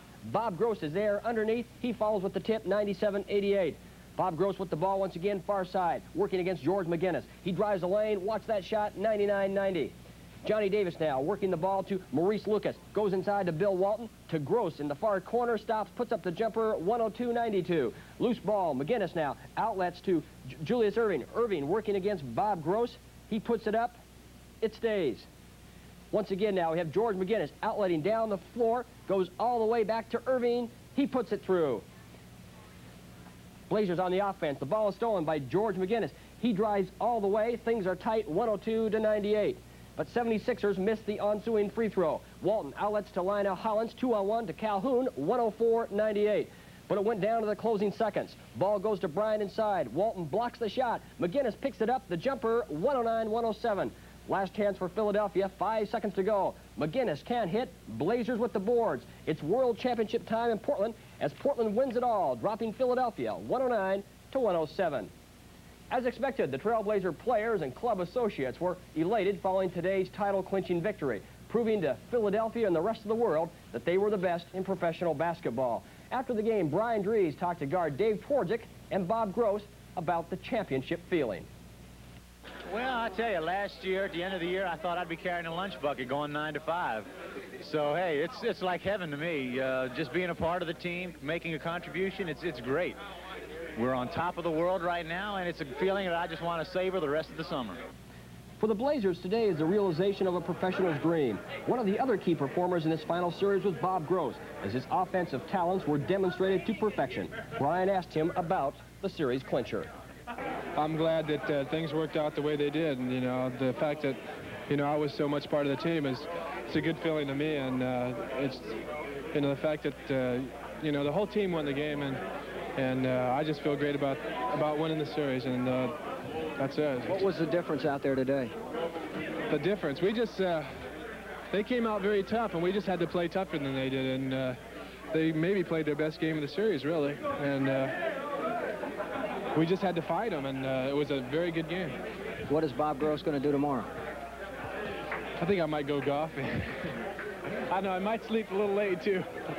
He certainly deserves it. Well, the gentlemen of CBS elected not to deliver a post-game show for whatever reason, the highlight of the NBA season, and yet they decided to pass it by. Now, that sudden decision caught us short-handed here at Channel 6 as well. Fortunately, we were on the scene with our camera people to record it for you. If they don't realize the importance of this moment in New York, at least we realize the magnitude of it, and we know it's something that's very important for you to see. So here is a look at that championship presentation. All right. Okay, first of all,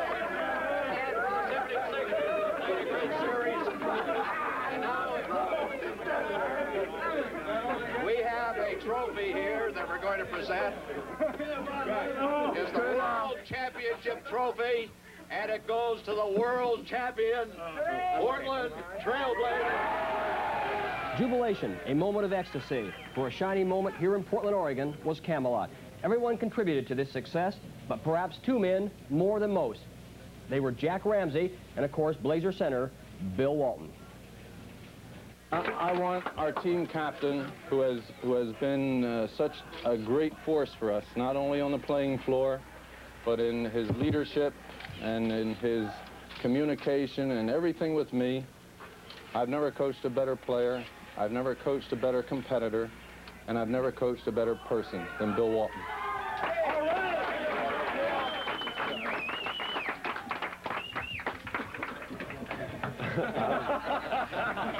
Phil. No. I really don't have nothing to say. Aren't you happy? It was a good game. It was a good game, and you know the 76ers are one of the best teams I've ever played against, and I'm real happy. And, We're better. I think so. You know, and we proved it. We proved that we were. They had the home court advantage, and we took it from them, and we won. And this was one of the most exciting games I've ever been in. Bill wasn't the only one that realized it was the most important game he had been in. Sport Magazine named Bill Walton after the game as the NBA Championship Series Most Valuable Player, an award he richly deserves. So go out and celebrate. The Portland Trailblazers are the champions of the NBA. Well,